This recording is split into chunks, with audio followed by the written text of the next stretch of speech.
the cyclic view of history. The idea of progress, indefinite betterment, is anything but modern. It is probably as old as man's oldest successful attempt to improve his material surroundings and to increase, through technical skill, his capacity of attack and defense. Technical skill, for many centuries at least, has been too precious to be despised. Nay, when displayed to an extraordinary degree, it has more than once been hailed as something almost divine.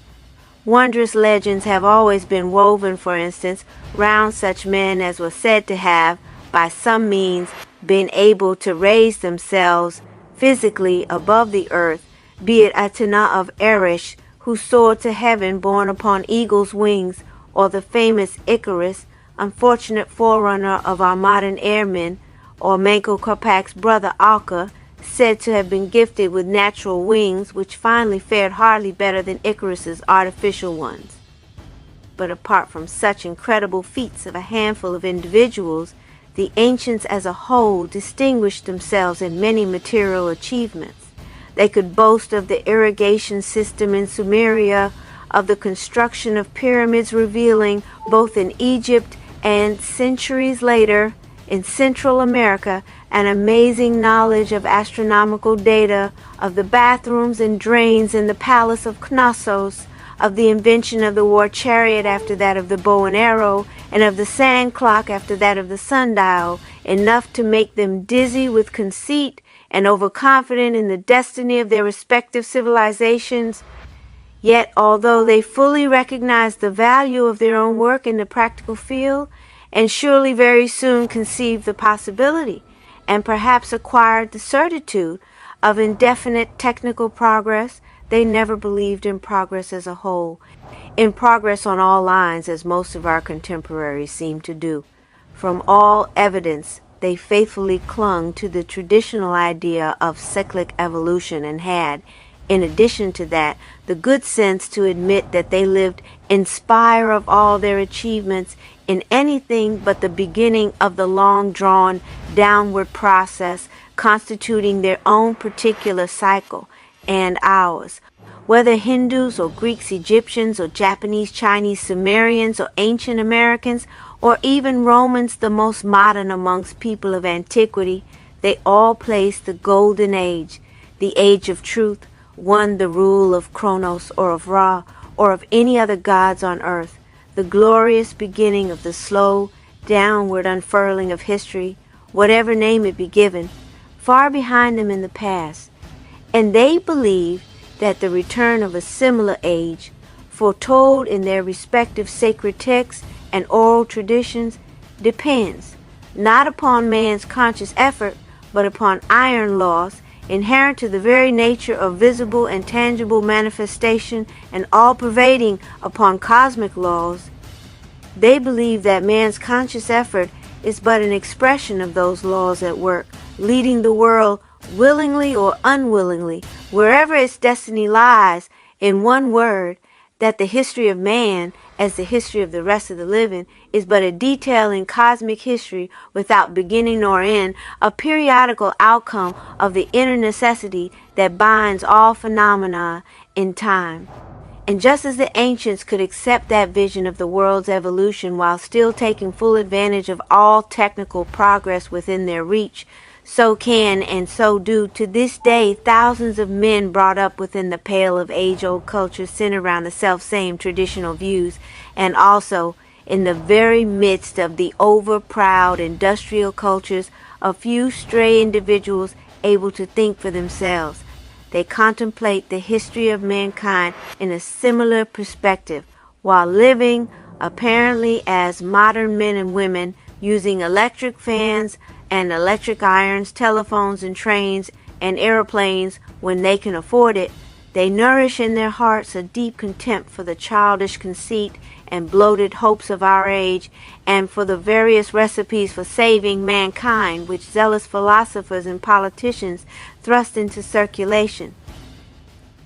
They know that nothing can save mankind, for mankind is reaching the end of its present cycle. The wave that carried it for so many millenniums is about to break. with all the fury of acquired speed and to merge once more into the depth of the unchanging ocean of undifferentiated existence. It will rise again some day with abrupt majesty, for such is the law of waves.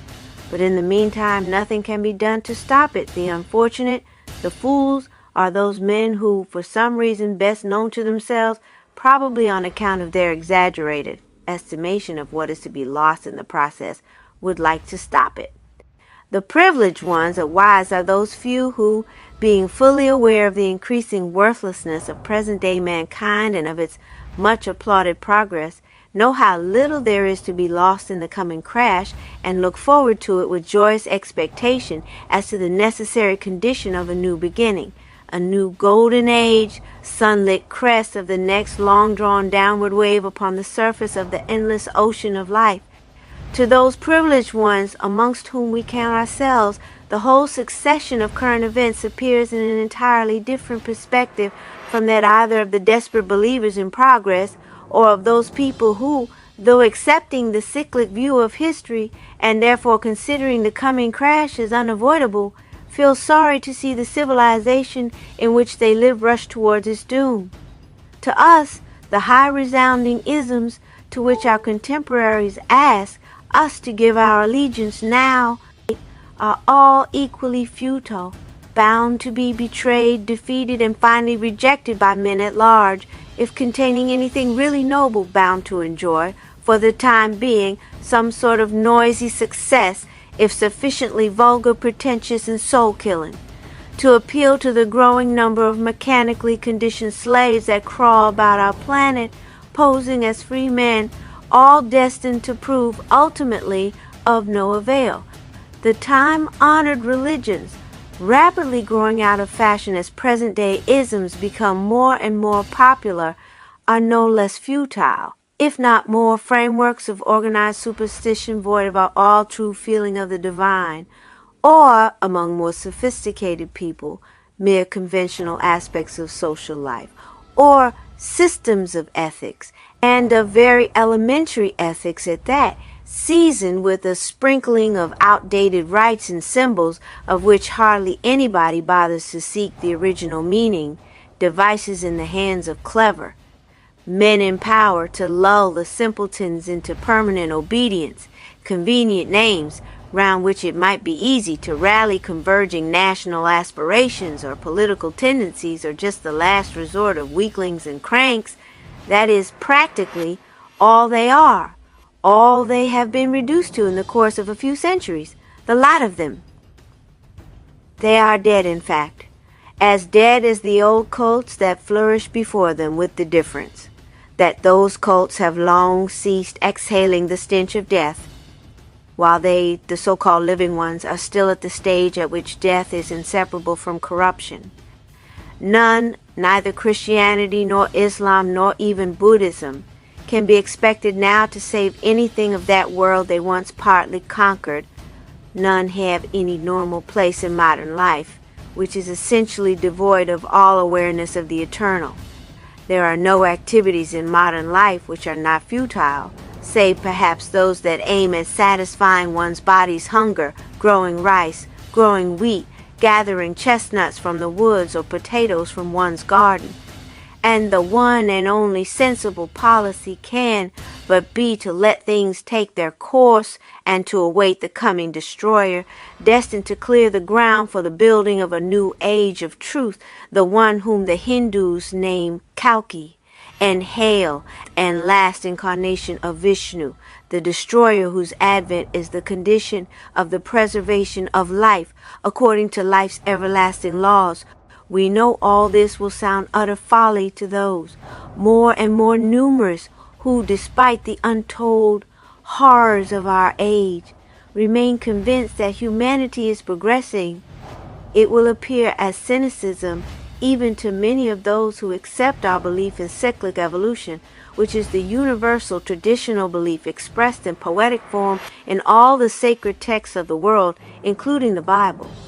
We have nothing to reply to this latter possible criticism, for it is entirely based upon an emotional attitude which is not ours, But we can try to point out the vanity of the popular belief in progress, be it only in order to stress the rationality and strength of the theory of cycles, which forms the background of the triple study which is the subject of this book. The exponents of the belief in progress put forth many arguments to prove to themselves and to others that our times, with all their undeniable drawbacks, are on the whole better than any epoch of the past, and even that they show definite signs of improvement. It is not possible to analyze all their arguments in detail, but one can easily detect the fallacies hidden in the most widespread and apparently the most convincing of them. All the advocates of progress lay enormous stress upon such things as literacy, individual freedom, equal opportunities for all men, religious toleration, and humaneness. Progress in this last line covering all such tendencies as find their expression in the modern preoccupation for child welfare, prison reforms, better conditions of labor, state aid to the sick and destitute, and, if not greater kindness, at least less cruelty to animals. The dazzling results obtained of recent years in the application of scientific discoveries to industrial and other practical pursuits are, of course, the most popular of all instances expected to show how marvelous our times are.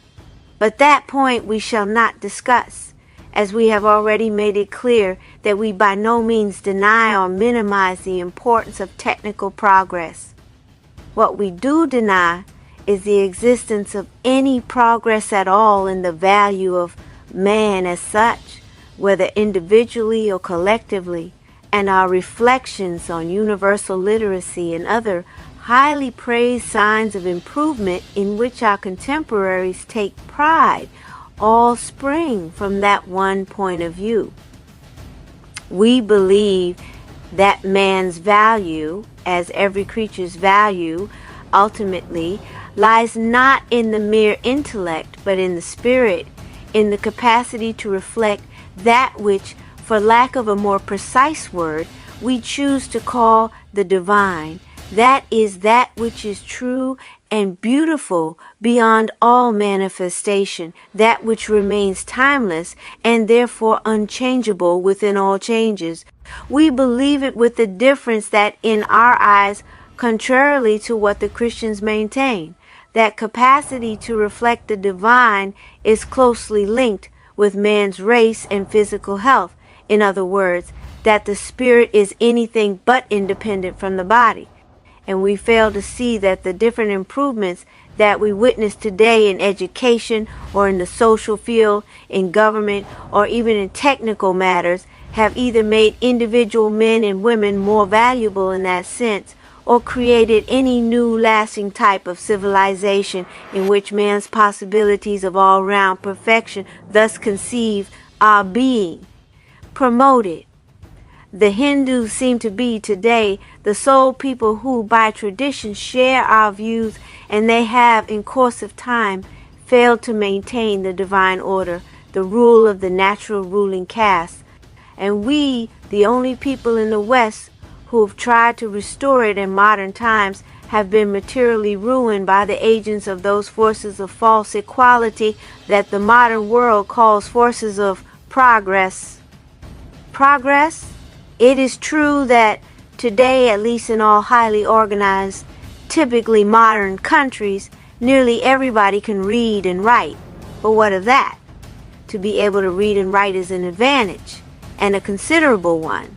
But it is not a virtue. It is a tool and a weapon, a means to an end, a very useful thing, no doubt, but not an end in itself. The ultimate value of literacy depends upon the end to which it is used. And to what end is it generally used today? It is used for convenience or for entertainment by those who read, for some advertisement or some objectionable propaganda, for money-making or power-grabbing by those who write, sometimes, of course, by both, for acquiring or spreading disinterested knowledge of the few things worth knowing, for finding expression of or giving expression to the few deep feelings that can lift a man to the awareness of things eternal, but not more often so than in the days in which one man out of 10,000 could understand the symbolism of the written word.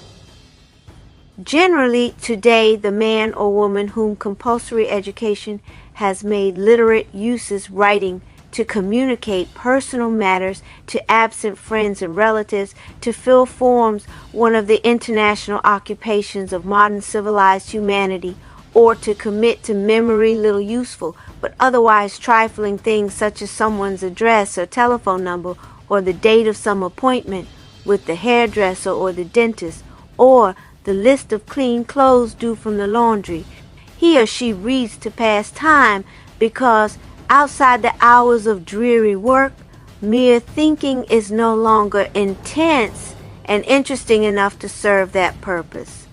We know that there are also people whose whole lives have been directed to some beautiful destiny by a book, a poem, a mere sentence, read in distant childhood, like Schliemann, who lavishly spent on archaeological excavations the wealth patiently and purposely gathered in 40 years of dreary toil, all for the sake of the impression left upon him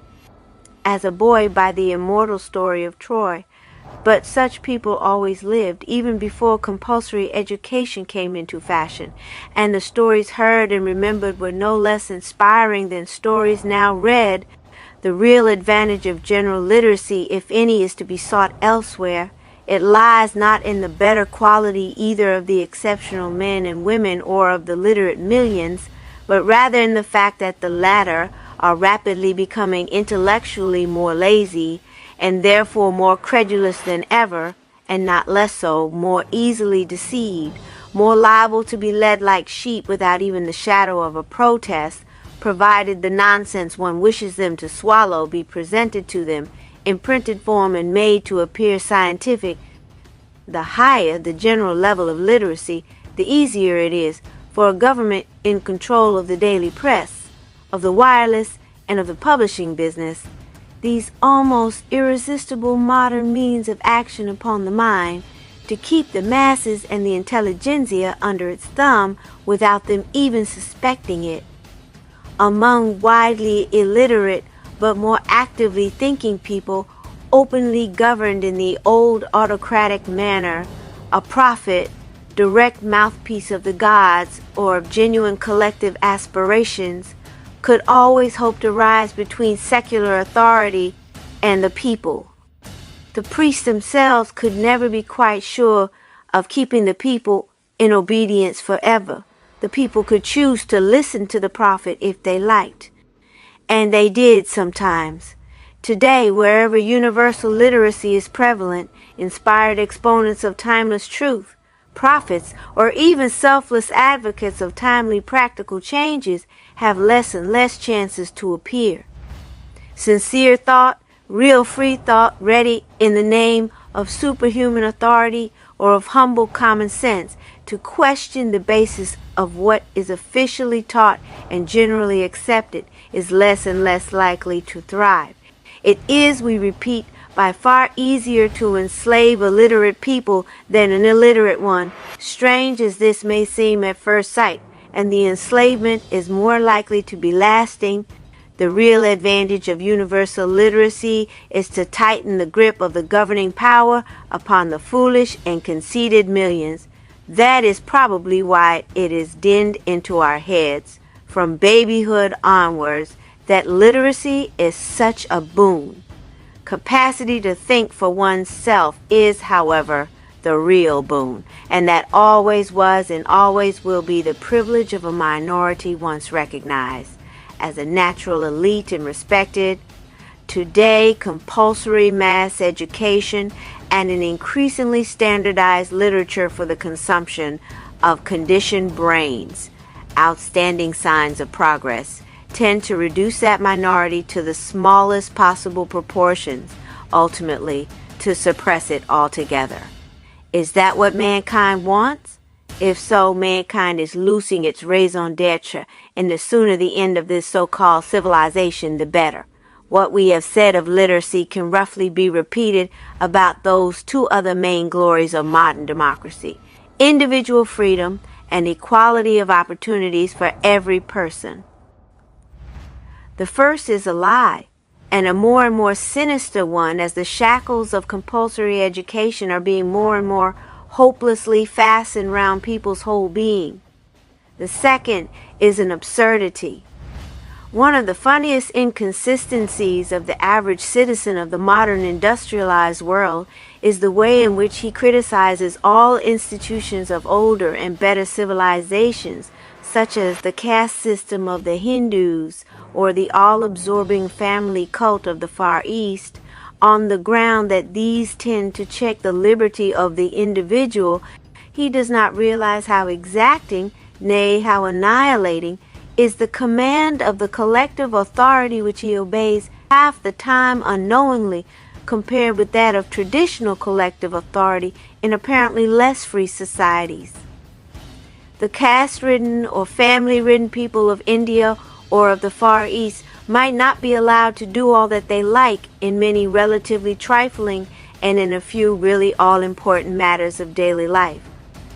But they are left to believe what they like, or rather what they can, to feel according to their own nature, and to express themselves freely about a great number of essential matters. They are allowed to conduct their higher life in the manner they judge the wisest for them, after their duties to family, taste, and king have been fulfilled. The individual living under the iron and steel rule of modern progress can eat whatever he fancies to a great extent, and marry whom he pleases, unfortunately, and go whenever he likes, in theory at least. But he is made to accept in all extra individual matters, matters which to us really count, the beliefs, the attitude to life, the scale of values, and to a great extent the political views that tend to strengthen the mighty socio-economic system of exploitation to which he belongs, to which he is forced to belong in order to be able to live, and in which he is a mere cog. And what is more, he is made to believe that it is a privilege if he is to be a cog in such an organism, that the unimportant matters in which he feels he is his own master are in fact the most important ones, the only really important ones. He is taught not to value that freedom of judgment about ultimate truth, aesthetical, ethical, or metaphysical, of which he is subtly deprived. More still, he is told, in the democratic countries at any rate, that he is free in all respects, that he is an individual, answerable to none but to his own conscience. After years of clever conditioning have molded his conscience and his whole being so thoroughly according to pattern that he is no longer capable of reacting differently,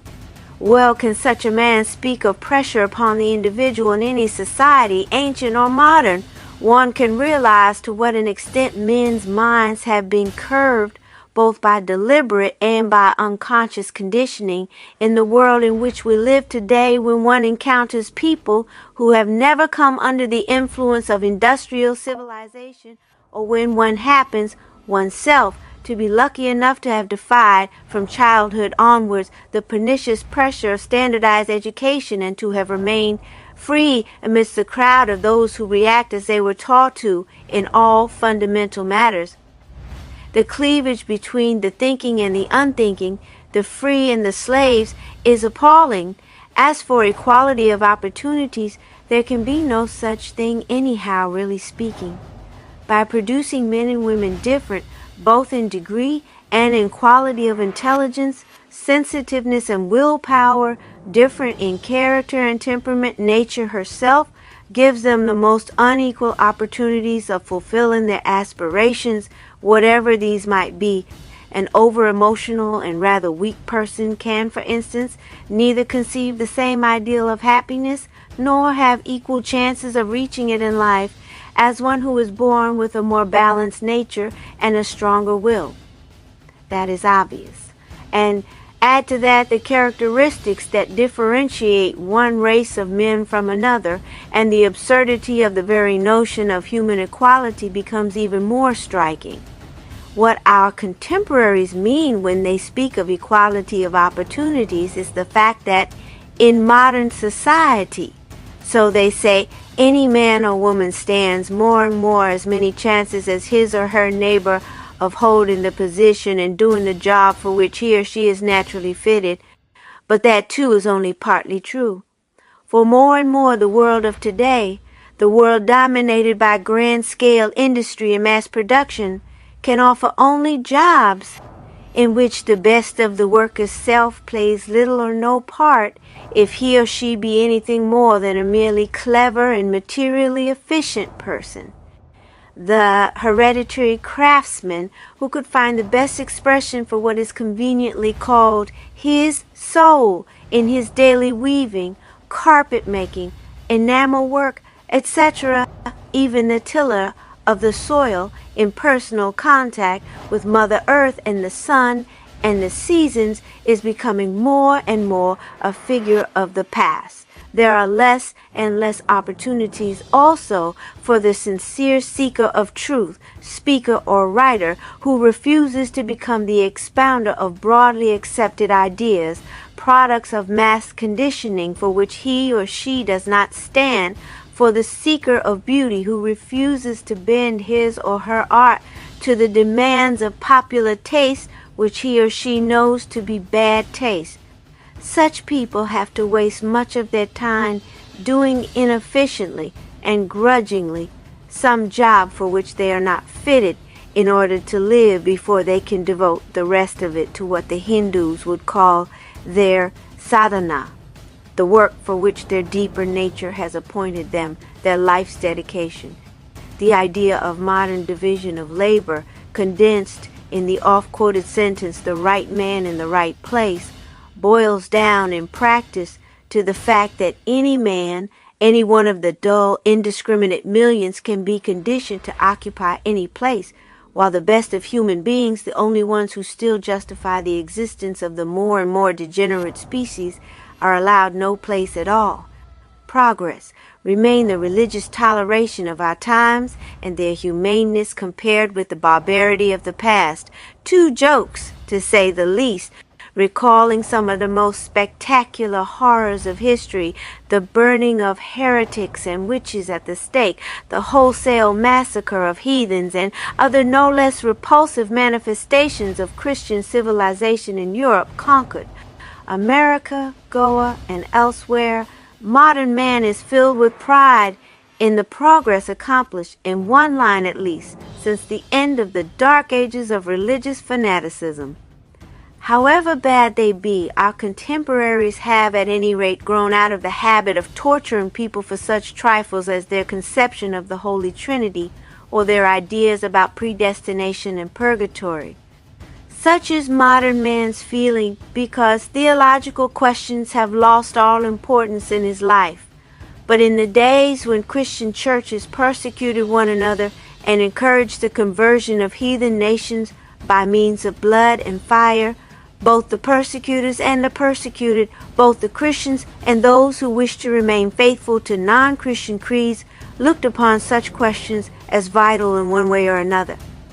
And the real reason for which nobody is put to torture today for the sake of his or her religious beliefs is not that torture as such has become distasteful to everybody in advanced civilization, not that individuals and states have become tolerant, but just that among those who have the power of inflicting pain, hardly anybody takes any vivid, vital interest in religion, let alone in theology. The so-called religious toleration practiced by modern states and individuals springs from anything but an intelligent understanding and love of all religions as manifold, symbolical expressions of the same few essential, eternal truths as Hindu toleration does and always did. It is rather the outcome of a grossly ignorant contempt for all religions, of indifference to those very truths which their various founders endeavored to reassert again and again.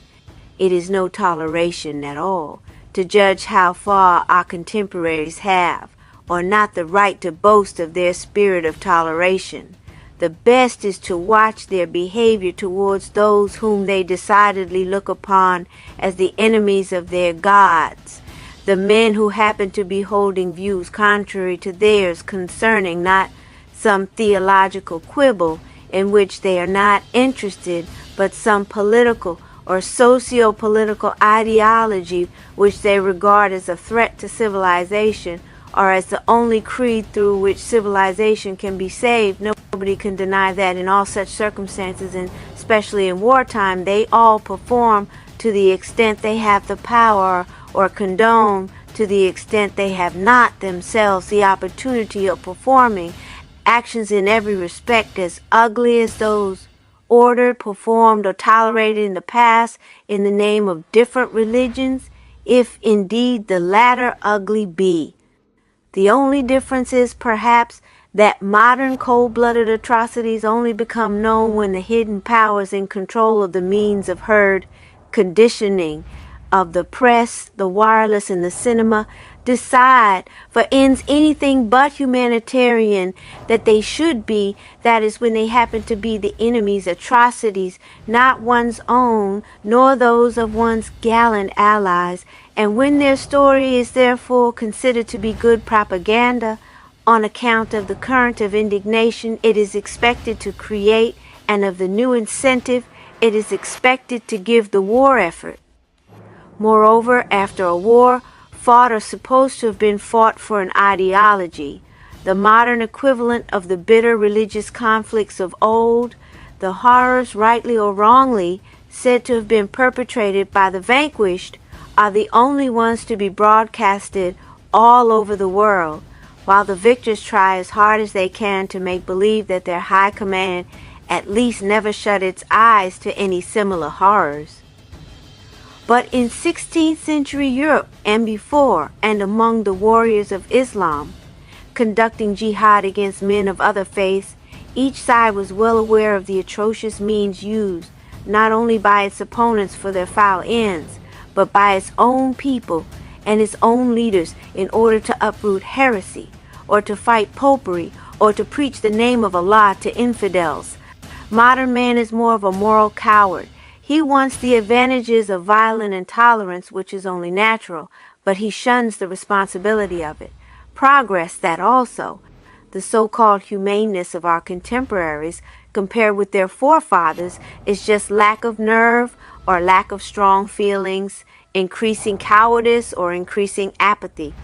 Modern man is squeamish about atrocities, even about ordinary unimaginative brutality, only when it happens that the aims for which atrocious or merely brutal actions are performed are either hateful or indifferent to him. In all other circumstances, he shuts his ears to any horrors, especially when he knows that the victims can never retaliate,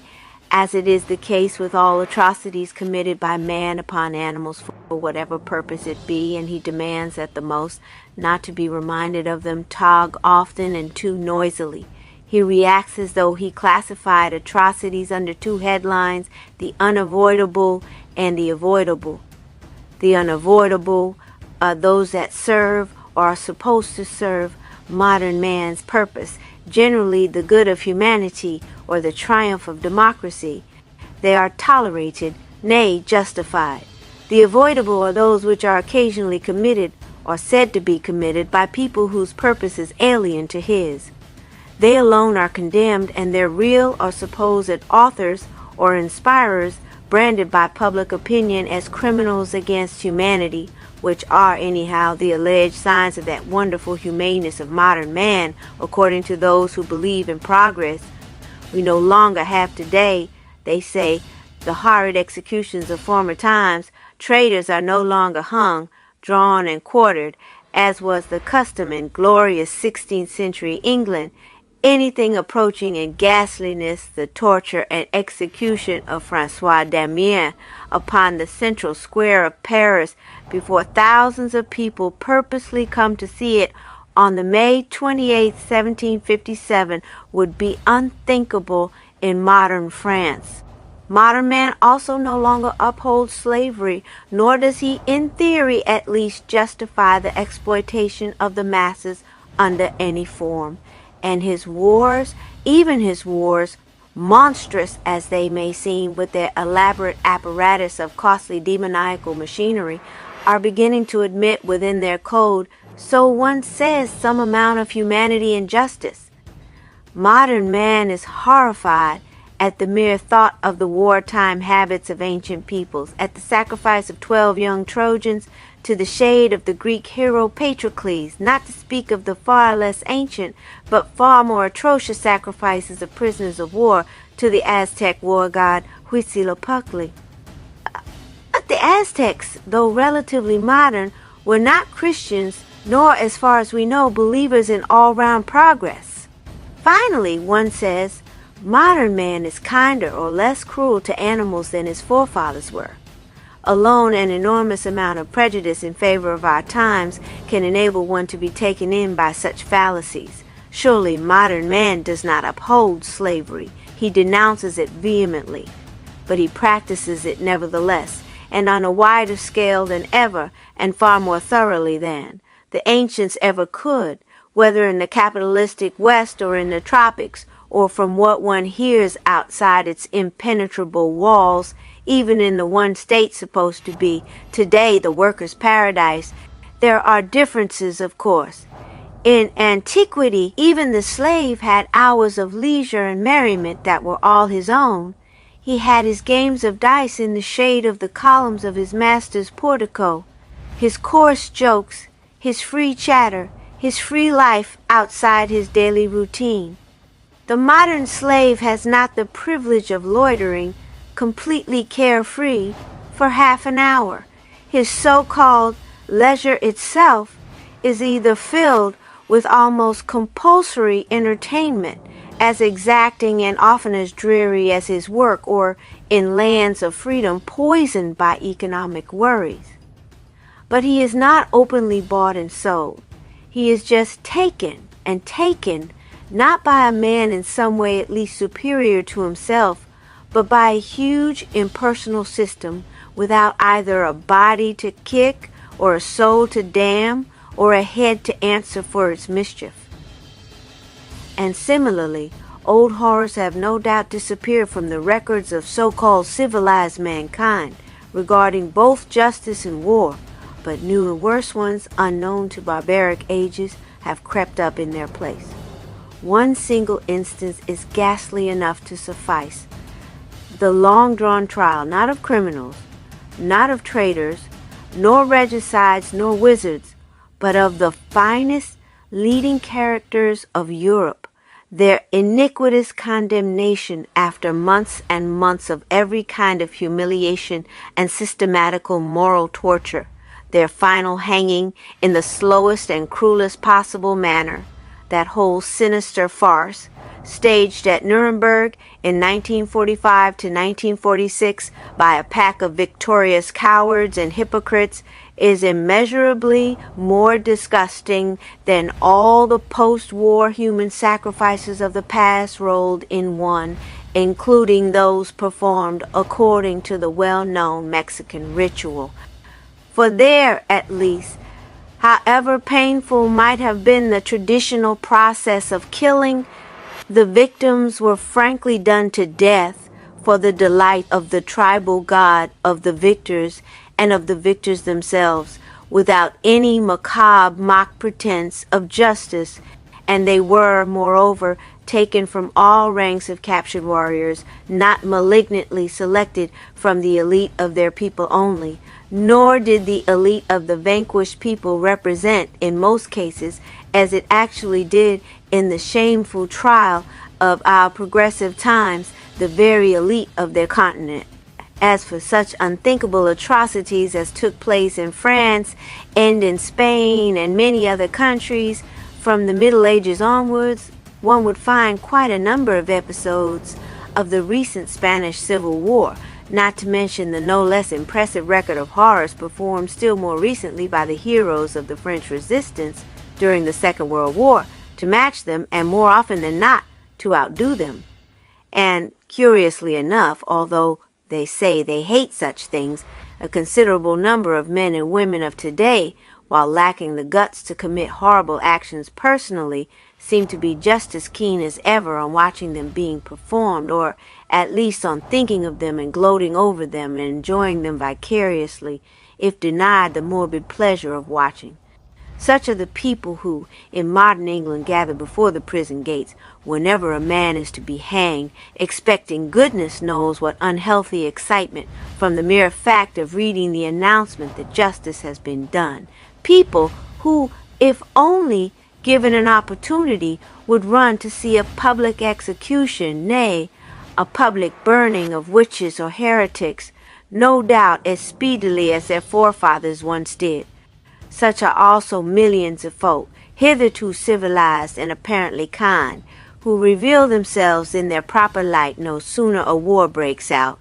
That is, no sooner they feel encouraged to display the most repulsive type of imagination in competitive descriptions of what tortures every one of them would inflict upon the enemy's leaders, if he, or more often she, had a free hand. Such are at heart all those who gloat over the sufferings of the fallen enemy after a victorious war, and they are also millions of vicarious savages, mean at the same time as cruel, unmanly, whom the warriors of the so-called barbaric ages would have thoroughly despised. But more cowardly and more hypocritical, perhaps, than anything else, is progressive modern man's behavior towards living nature, and in particular towards the animal kingdom. Primitive man, and often also man whose picturesque civilization is anything but modern, is bad enough, it is true, as far as his treatment of animals is concerned. One only has to travel in the least industrialized countries of southern Europe or in the Near and Middle East to acquire a very definite certitude on that point. And not all modern leaders have been equally successful in putting an end to age-old cruelties to dumb beasts, whether in the East or in the West. Gandhi could not, in the name of that universal kindness which he repeatedly preached as the main tenet of his faith, prevent Hindu milkmen from deliberately starving their male calves to death in order to sell a few extra pints of cow's milk. Mussolini could not detect and prosecute all those Italians who, even under his government, persisted in the detestable habit of plucking chickens alive on the ground that the feathers come off more easily. There is no getting away from the fact that kindness to animals on a national scale does not ultimately depend upon the teachings of any superimposed religion or philosophy. It is one of the distinctive characteristics of the truly superior races, and no religious, philosophical, or political alchemy can turn base metal into gold. This does not mean to say that a good teaching cannot help to bring the best out of every race, as well as out of every individual man or woman. But modern industrial civilization, to the extent it is man-centered, not controlled by any inspiration of a superhuman cosmic order, and tends to stress quantity instead of quality, production and wealth instead of character and inherent worth, is anything but congenial to the development of consistent universal kindness, even among the better people. It hides cruelty. It does nothing to suppress it or even to lessen it. It excuses, nay, it exalts any atrocity upon animals which happens to be directly or indirectly connected with money-making, from the daily horrors of the slaughterhouses to the martyrdom of animals at the hands of the circus trainer, the trapper, and also very often of the skinner in the case of furry creatures, and of the vivisector. Naturally, the higher interest of human beings is put forward as a justification, without people realizing that a humanity which is prepared to buy amusement or luxury, tasty food, or even scientific information or means of healing the sick at such a cost as that is no longer worthy to live. The fact remains that there has never been more degeneracy and more disease of all descriptions among men than in this world of compulsory or almost compulsory vaccination and inoculation, this world which exalts criminals against life, torturers of innocent living creatures for man's ends, such as Louis Pasteur, to the rank of great men, while condemning the really great ones who struggle to stress the sacred hierarchy of human races before and above the overemphasized and anyhow obvious hierarchy of beings, and who incidentally built the only state in the West whose laws for the protection of dumb creatures reminded one, for the first time after centuries, and to the extent it was possible in a modern industrial country of cold climate, of the decrees of Emperor Asoka and Harshavardhana.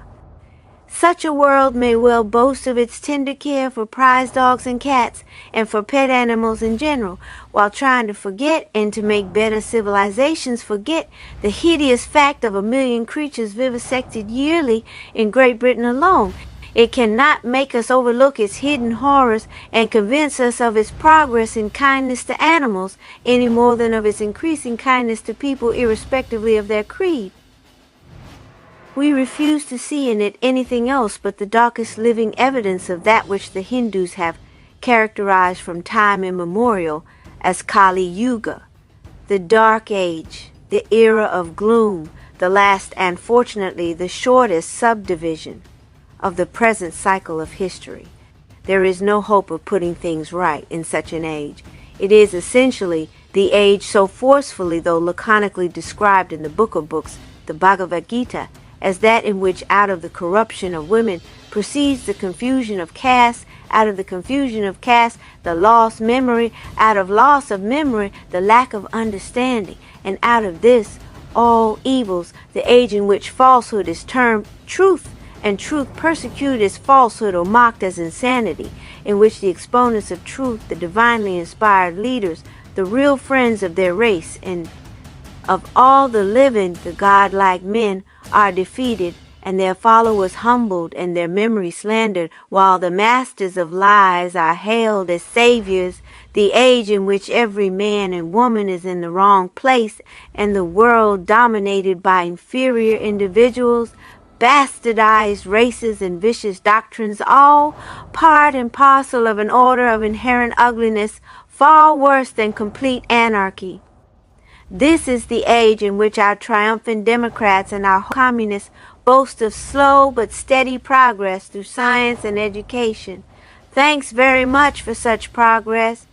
The very sight of it is enough to confirm us in our belief in the immemorial cyclic theory of history illustrated in the myths of all ancient natural religions, including that one from which the Jews, and through them their disciples, the Christians, borrowed the symbolical story of the Garden of Eden, perfection at the beginning of time. It impresses upon us the fact that human history, far from being a steady ascension towards the better, is an increasingly hopeless process of bastardization, emasculation, and demoralization of mankind, an inexorable fall.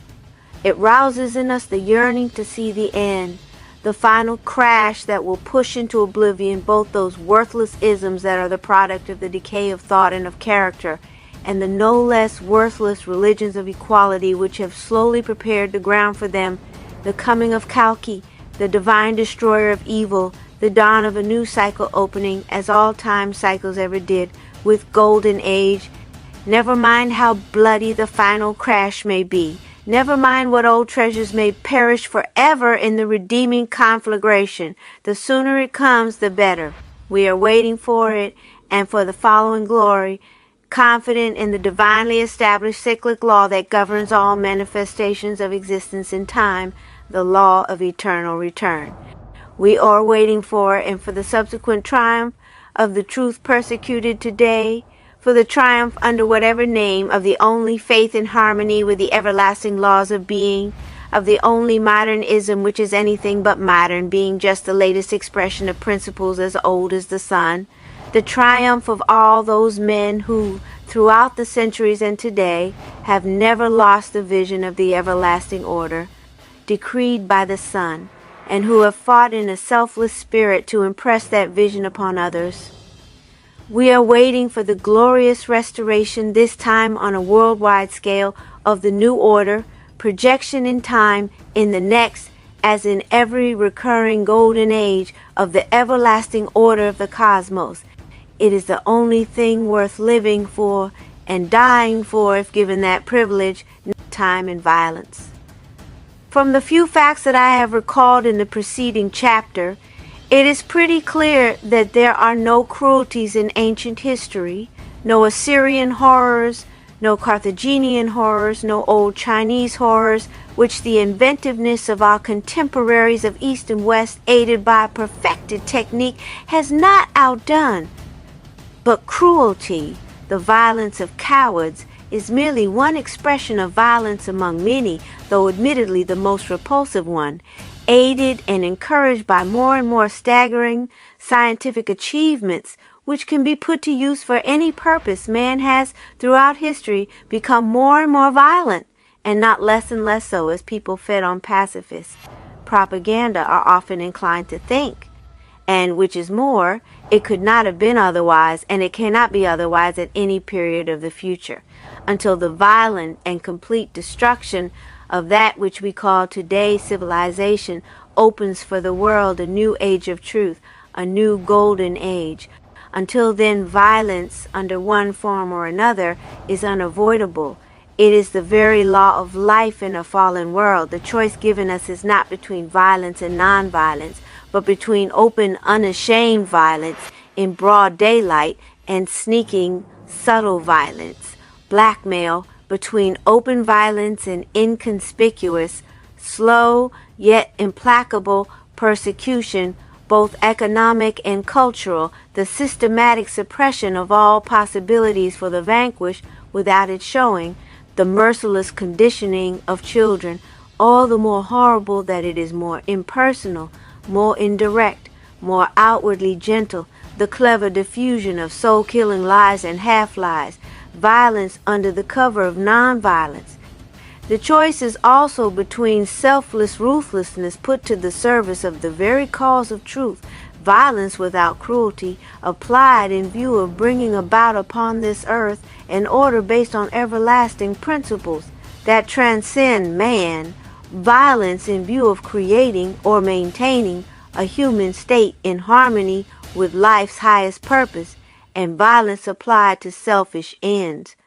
The two parallel alternatives are indeed one and the same, for it is a fact that the more disinterested be its aims and the more selfless its application, the more frank and straightforward violence is, while on the other hand, the more sordid be the motives for which it is in reality used, the more it is itself hidden, nay, denied, the more the men who resort to it boast of being admirers of nonviolence, thus bluffing others and sometimes also themselves, acting as deceivers and being deceived, caught in the network of their own lies. As time goes on and as decay sets in, the keynote of human history is not less and less violence. It is less and less honesty about violence. Only an age of truth, in which all is as it should be, a world in which the social and political order on earth is a perfect replica of the eternal order of life, can be nonviolent. And in the eloquent legends of all old nations, ideal society at the dawn of time is said to have been naturally so. There was then nothing to be changed, nothing for which to shed one's own or other people's blood, nothing to do but to enjoy in peace the beauty and riches of the sunlit earth, and to praise the wise gods, the devas, or shining ones, as the ancients called them, kings of the earth in the truest sense of the word. Every man and woman, every race, every species was then in its place, and the whole divine hierarchy of creation was a work of art to which and from which there was nothing either to add or to take away. Violence was unthinkable. Violence became a necessity from the moment the socio-political order in this world ceased to be the undistorted reflection of the eternal cosmic order, from the moment a man-centered spirit, exalting indiscriminately the whole of humanity at the expense of glorious living nature on one hand, and at that of the naturally superior individuals and naturally privileged races on the other, arose in opposition to the life-centered tradition which had been sanctioning for no one knows how many happy millenniums the harmonious, divinely ordained hierarchy of peoples, animal species, and vegetable varieties from the moment of vicious tendency to uniformity, ultimately leading to disintegration, set in opposition to primeval unity within infinite disciplined diversity. From that moment onwards, we repeat, violence became the law of the world, for good and for evil. The only way to avoid resorting to it was, henceforth, either to cut oneself off entirely from the world as it is, to turn one's back to life and to move about in an artificial dreamlike time, the illusion of an illusion, or else to live outside time altogether. Pretty few individuals were sufficiently foolish to take the first course, and fewer still sufficiently evolved and, at the same time, sufficiently indifferent to take the second. But violence is not a bad thing in itself. True, it set in as a necessity only after the world had become, to a great extent, bad, that is unfaithful to its timeless archetype, no longer in keeping with the creative dream of the universal mind that it had once expressed. The very appearing of violence was a sign that the age of truth was irretrievably closed, that the downward process of history was gaining speed. Yet, violence cannot be judged apart from its purpose. And the purpose is good or bad, worth its while or not. It is worth its while when those who pursue it do so not merely unselfishly, with no primordial desire of personal glory or happiness, but also in keeping with an ideology expressing timeless, impersonal, more than human truth, an ideology rooted in the clear understanding of the unchanging laws of life and destined to appeal to all those who, in a fallen world, still retain within their hearts an invincible yearning for the perfect order as it really was and will again be, as it cannot but be, at the dawn of every recurring time cycle. Any purpose which is intelligently, objectively consistent with the war aims of the undying forces of light in their age-old struggle against the forces of darkness, that is, of disintegration, that struggle illustrated in all the mythologies of the world, any such purpose, I say, justifies any amount of selfless violence. Moreover, as the era of gloom in which we are living proceeds, darker and darker and fiercer year after year, it becomes more and more impossible to avoid using violence in the service of truth. No man, no demigod can bring about today even a relative amount of real order and justice in any area of the globe without the help of force. And unfortunately, the further this world advances into the present age of technical wonders and human abasement, more the great men of inspiration are submitted to the factor of time as soon as they attempt to apply their lofty, intuitive knowledge of eternal truth to the solution of practical problems. They just have to act, not only thoroughly, but also quickly, if they do not want to see the forces of disintegration nip their priceless work in the bud. And whether they like it or not, thoroughly and quickly means almost unavoidably with unhesitating violence. One can say with more and more certainty as the Dark Age goes on that the godlike men of action are defeated, at least for the time being, not for having been too ruthless and thus for having roused against themselves and their ideas and their collaborators the indignation of the decent people, but for not having been ruthless enough, for not having killed off their fleeing enemies to the last man in the brief hour of triumph, for not having silenced both the squeamish millions of hypocrites and their masters, the clever producers of atrocity tales, by more substantial violences, more complete exterminations. From all this, it is quite clear that to condemn violence indiscriminately is to condemn the very struggle of the forces of life and light against the forces of disintegration, struggle all the more heroic and all the more desperate also as the world rushes on towards its doom. It is to condemn that struggle which, at every one of its age-long varying phases, and even through temporary disaster, has been securing for the world beyond its deserved doom the glorious new beginning which the few alone deserve. Within the bondage of time, especially within this Kali Yuga, one cannot be consistently nonviolent without contributing, willingly or unwillingly, knowingly or unknowingly, to the success of the forces of disintegration, of what we call the death forces.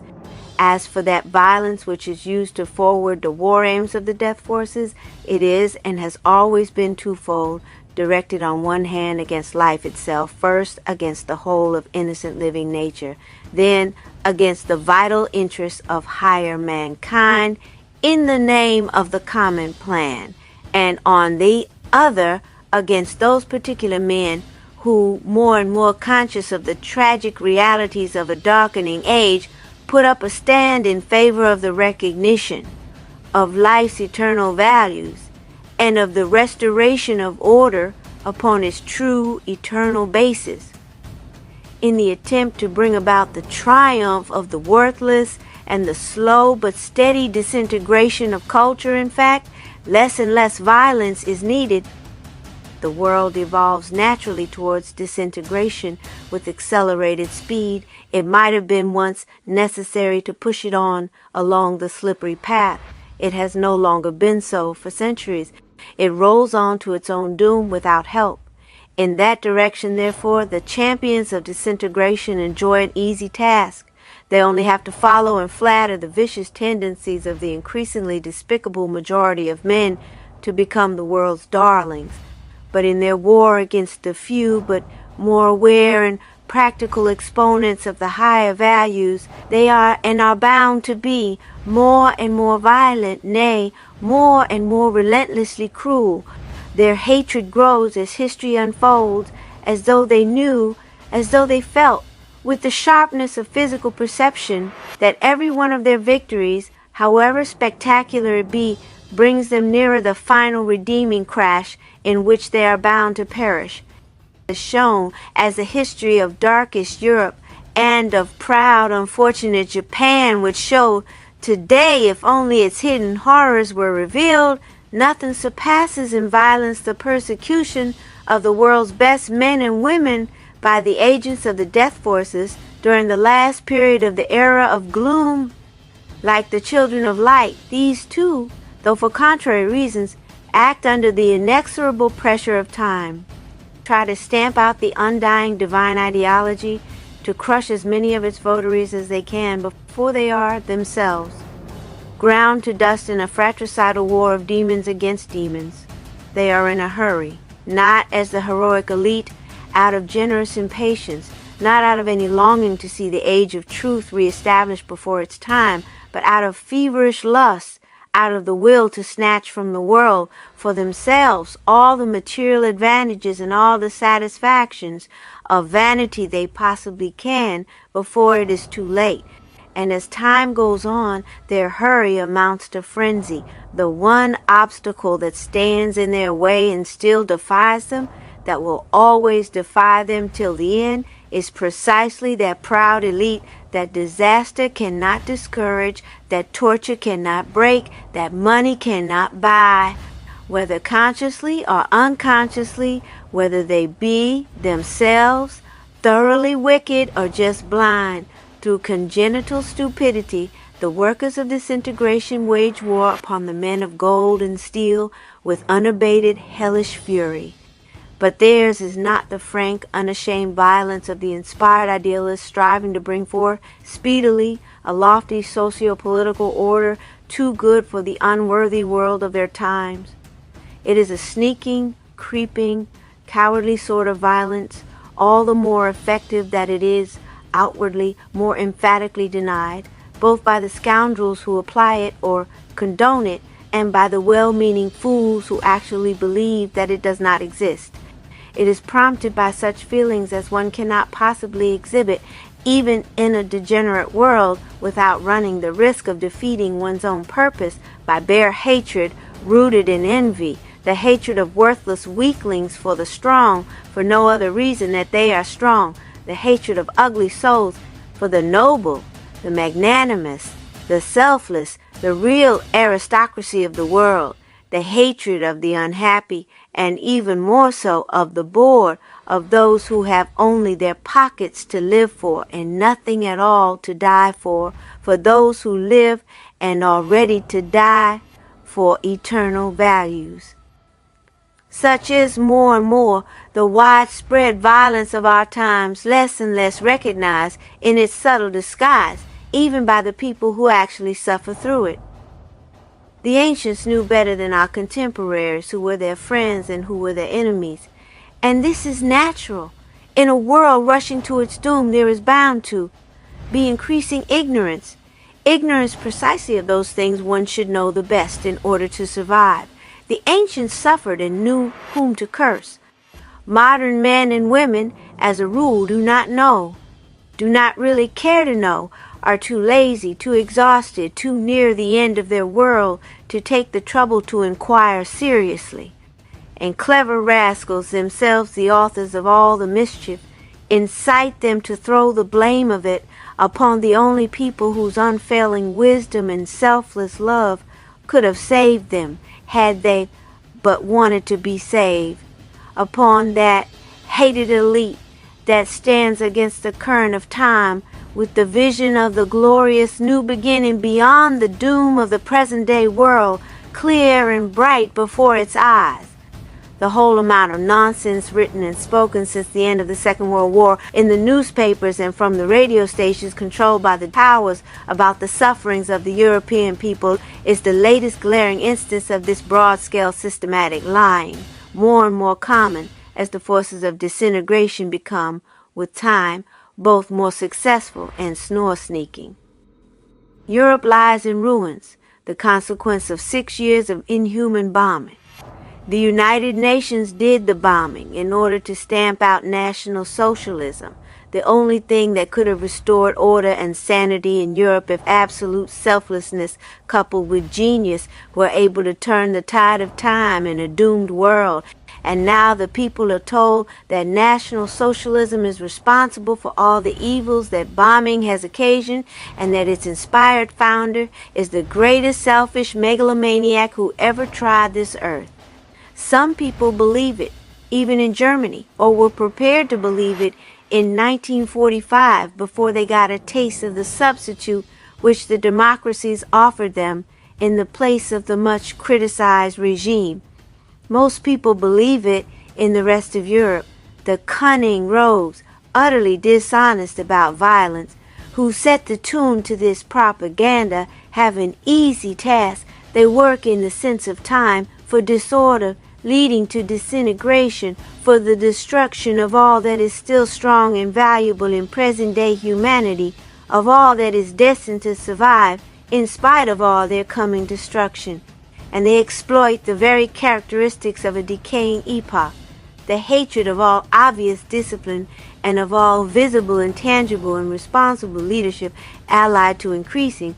conceit, increasing imbecility, and consequently increasing gullibility. We have spoken of two sorts of violence. Nowhere is the difference in the very nature of the two more apparent, perhaps, than in the attitude of the upholders or condoners of each towards living creation outside mankind. The frank and courageous violence which any idealist with real vision is more or less bound to use as soon as he attempts to translate his intuition of eternal truth into action in a stubbornly degenerate world bent on its own destruction. That violence, we say, is never exercised and can logically never be exercised, save perhaps in certain cases of vital emergency, against any living creatures other than people. Its only purpose is to crush as quickly and completely as possible all resistance to a socio-political order imposed too soon to be appreciated by all those whom it affects. As we shall see, it does not in fact affect human beings alone. It concerns and must concern also in the long run all the living. If it did not, it would not be an order based upon everlasting truth, and the violence displayed to impose it would not he justified. But human beings alone can and do oppose such an order. They alone are, therefore, to the extent they become obstacles to its establishment or continuation, the victims of the necessary violence of those whose duty it is to defend it. As a consequence of the fact that they have nothing to do with the shaping of human society, innocent animals are never tormented by men who believe that, if at all, torture can only be excused when applied to forward such impersonal political ends as are in harmony with eternal principles. Such men can never tolerate the infliction of pain upon living creatures for the sake of researches destined, in the minds of the torturers and of their supporters, to alleviate the sufferings of diseased humanity or to satisfy a mere lust for scientific information. For if they really be the exponents of golden age ideals, men of action, with an awareness of everlasting truth and a burning love of perfection, they cannot possibly share either about humanity or about disease or about the morbid craving for idle knowledge at any cost, the common prejudices which have been developing for centuries as a result of growing degeneracy in this world.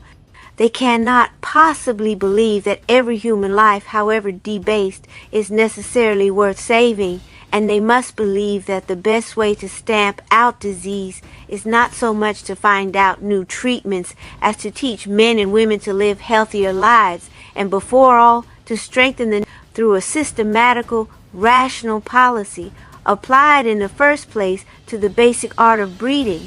And they must feel a sane contempt for all forms of useless research, let alone for that criminal curiosity about the mystery of life which has turned hundreds of men like Pavlov or Voronov or Claude Bernard into downright monsters. There is more. The very ideology of the strong naturally goes hand in hand with repulsion for every form of cruelty towards helpless and beautiful beasts. Nietzsche has exalted kindness as the highest virtue of the Superman, the last victory of the hero over himself, and kindness that does not embrace all life is no kindness at all. Kindness that prompts man to love his enemies without prompting him a fortiori to love the innocent creatures of the earth, which did him no willful harm. Kindness that urges him to spare the former's lives while allowing him to chase and eat the latter, and to wear their skins is either hypocrisy or imbecility. The ideology of the strong rejects that 2,000-year-old contradiction with utter contempt. The leader who inspired them, Adolf Hitler, not only abstained from flesh in his own daily diet, but is, as far as I know, the only European ruler who ever seriously contemplated the possibility of a continent without slaughterhouses and actually intended to make that dream a reality as soon as he could. Contrast this with the treatment of creatures at the hands of the majority of those people who deny the superior individuals and races the right to be ruthless in their heroic struggle against time, of those who would like us to believe they love their enemies and have a genuine horror of atrocities. We see every day how the hypocrites treat their enemies when they catch them, and we know what atrocities they can perform on human beings or order or at least condone when it suits their purpose.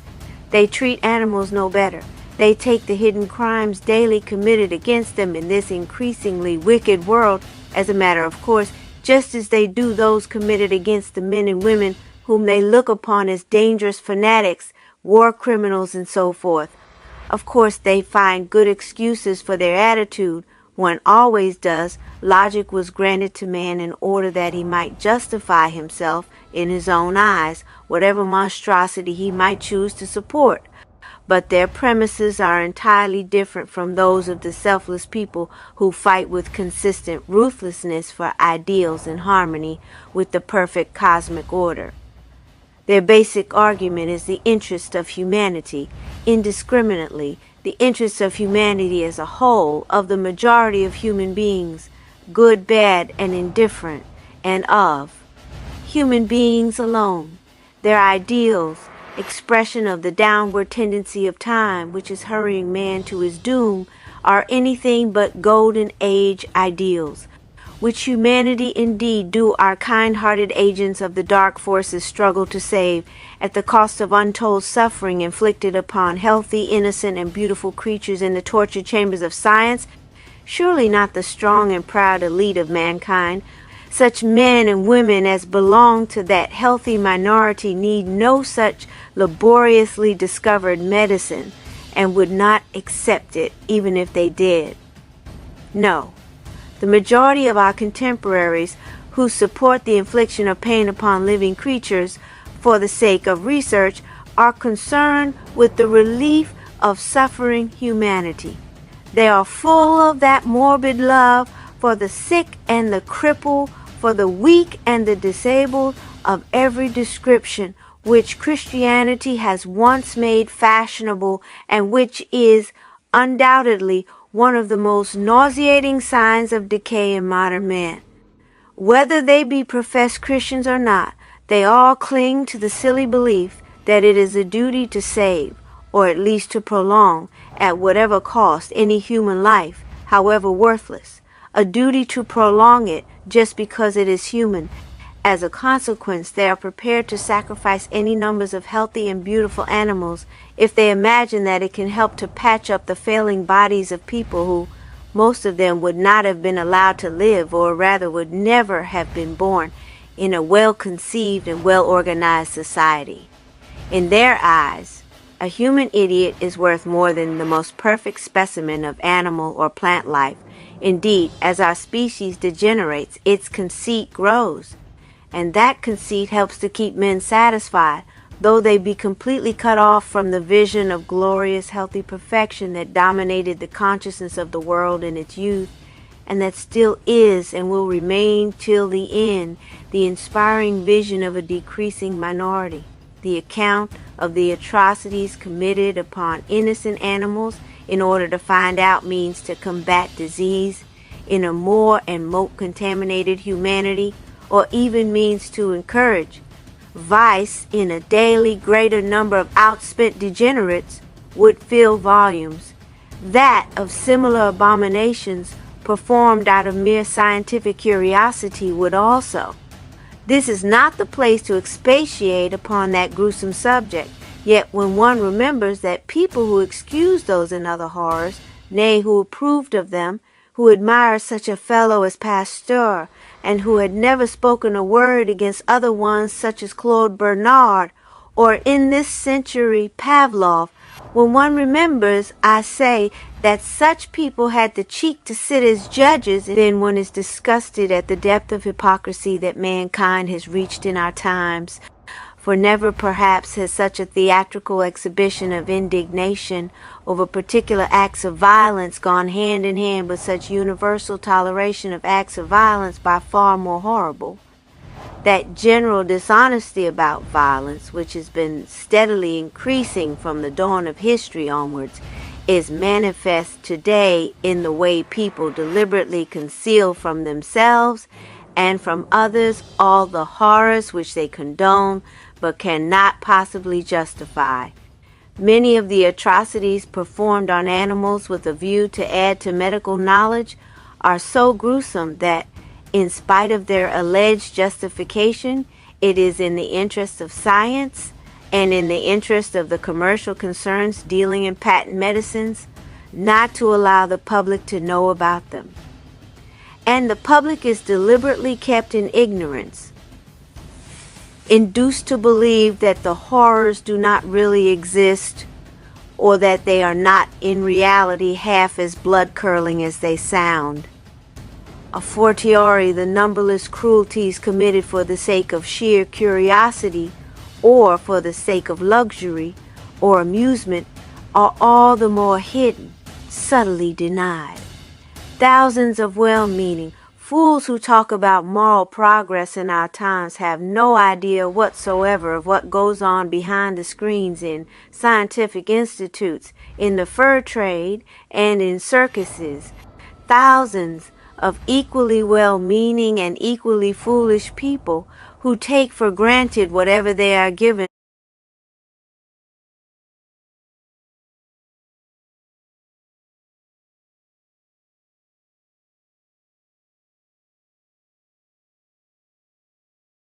to read and inquire no further, have also no idea of the horrors perpetrated by their compatriots in other people's countries as colonists or as members of occupying armies, nay, no idea of what goes on in their own country behind prison bars and torture chambers for political investigation and in concentration camps.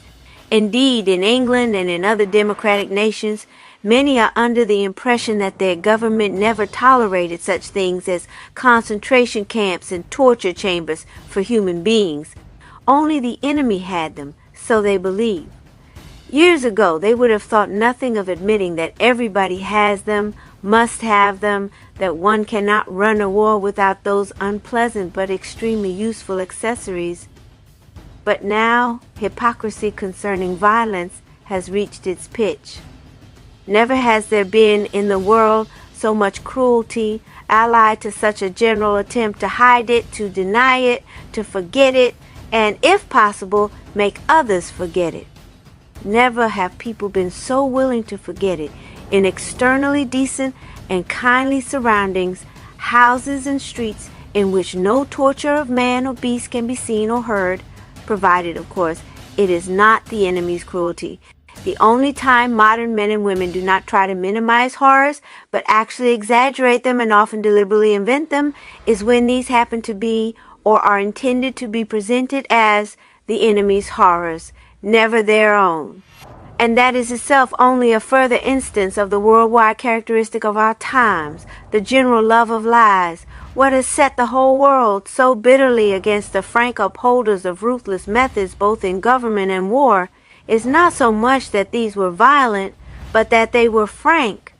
Liars hate those who speak the unpleasant truth and who act in accordance with it. The unpleasant truth is that pacifism, nonviolence, and so forth are, most of the time, just rackets in the service of the forces of disintegration, dishonest tricks to bluff the fools, to emasculate the strong, and to set millions of cowards and hypocrites, the bulk of the world, against the few people whose inspired policy, pursued ruthlessly to its logical end, could perhaps even now arrest the decay of man. And if they are not that, then they are nonsense. As we have said in the beginning, nonviolence can only exist in a world in which the temporal socio-political order is on the human scale the replica of the eternal order of the cosmos. Any effective preaching and any partial practice of pacifism in politics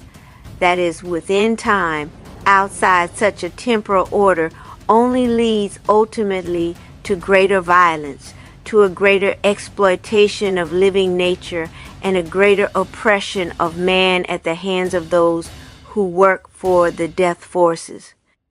But for millenniums already, that perfect earthly order has ceased to exist. It has to be created anew before peace can reflourish, and it cannot now be created anew without utmost violence exerted this time in a selfless spirit by men of vision. The best course for those who sincerely desire a just and lasting peace would therefore naturally be to do all they can to give over the world to those men of vision as soon as possible, at least not to try to prevent them from conquering it. Unfortunately, most pacifists either do not really want peace at all, but merely pretend to, or else want it, but only under certain ideological conditions which are incompatible with its establishment now and with its duration, and which will only become more and more so till the end of the present historical cycle. Any obvious violence directed against human beings shocks them. People who openly support the use of force, be it in the most disinterested spirit and for the best of purposes, are for that very reason anathema in their eyes. Help them to conquer and to rule the world? Oh no, anything but that. The ideals of the ruthless men of vision may well be golden age ideals, but their methods, their cynical attitude towards human life, their relentless chase and pitiless disposal of even potential obstacles to the rapid attainment of their selfless aims, their appalling logic, to quote the words of a French official in occupied Germany after this war won, our pacifists could never stand for these. As a result, they stand for far worse, generally without knowing it. For through their refusal to face facts and take the only reasonable attitude that a true lover of peace should have today, they become tools in the service of the forces of disintegration.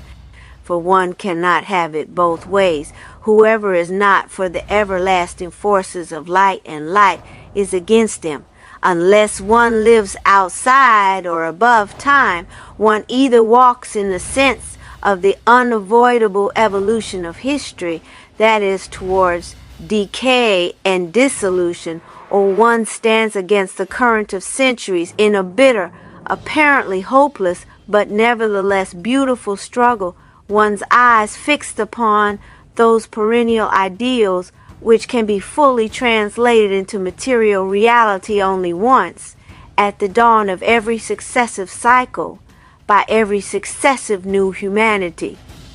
But it is true that the bold minority of men of action who fight against time for golden age ideals is bound to become, as time goes on, more and more ruthless in its effort to overcome an increasingly well organized, increasingly elusive, and increasingly universal opposition.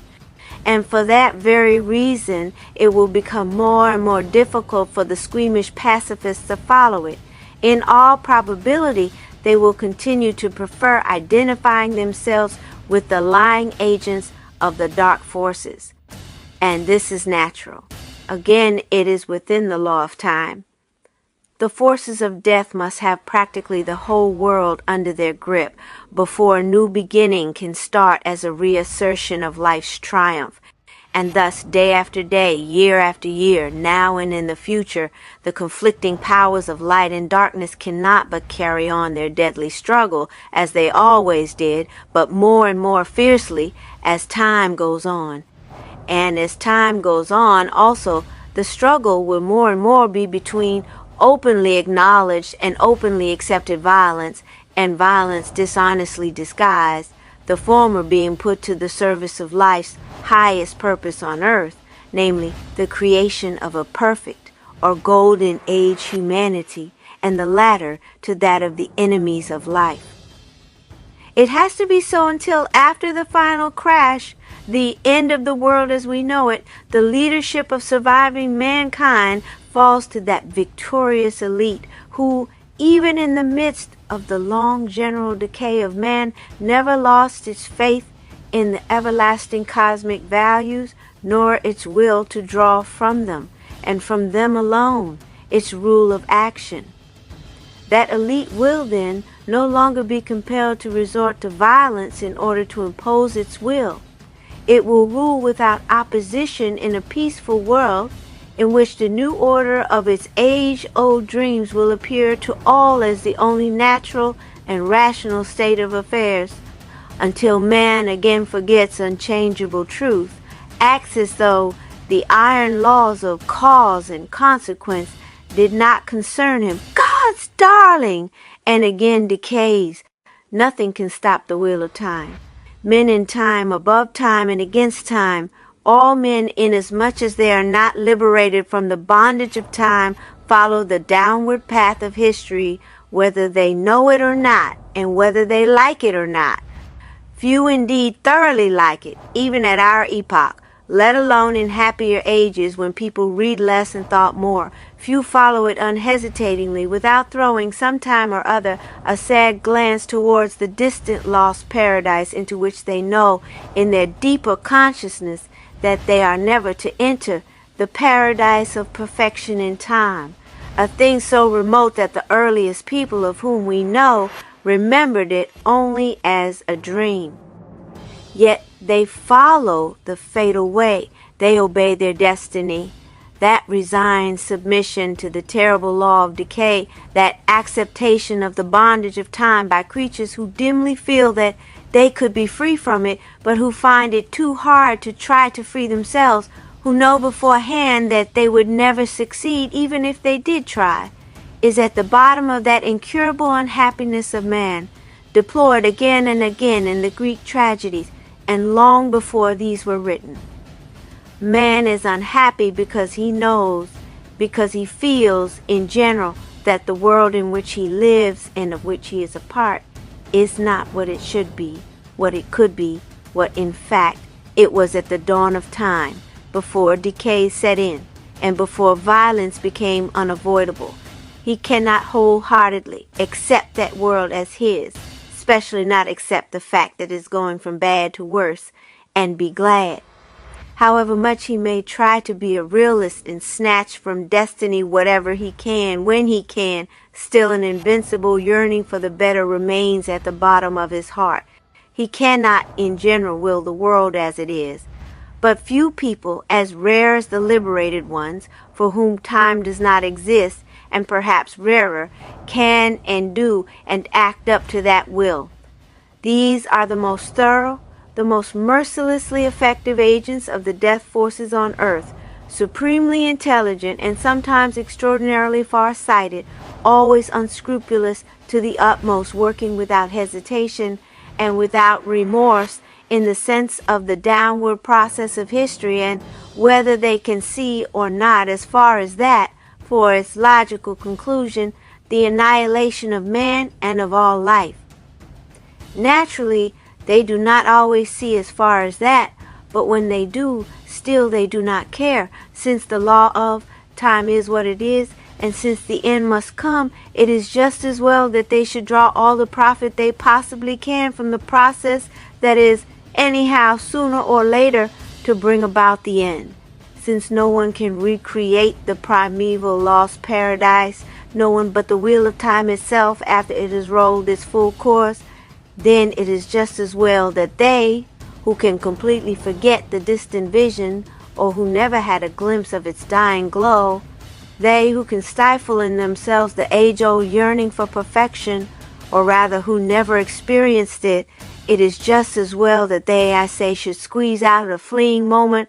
whether minutes or years, it matters little, all the intense, immediate enjoyment they can, until the hour copses when they must die.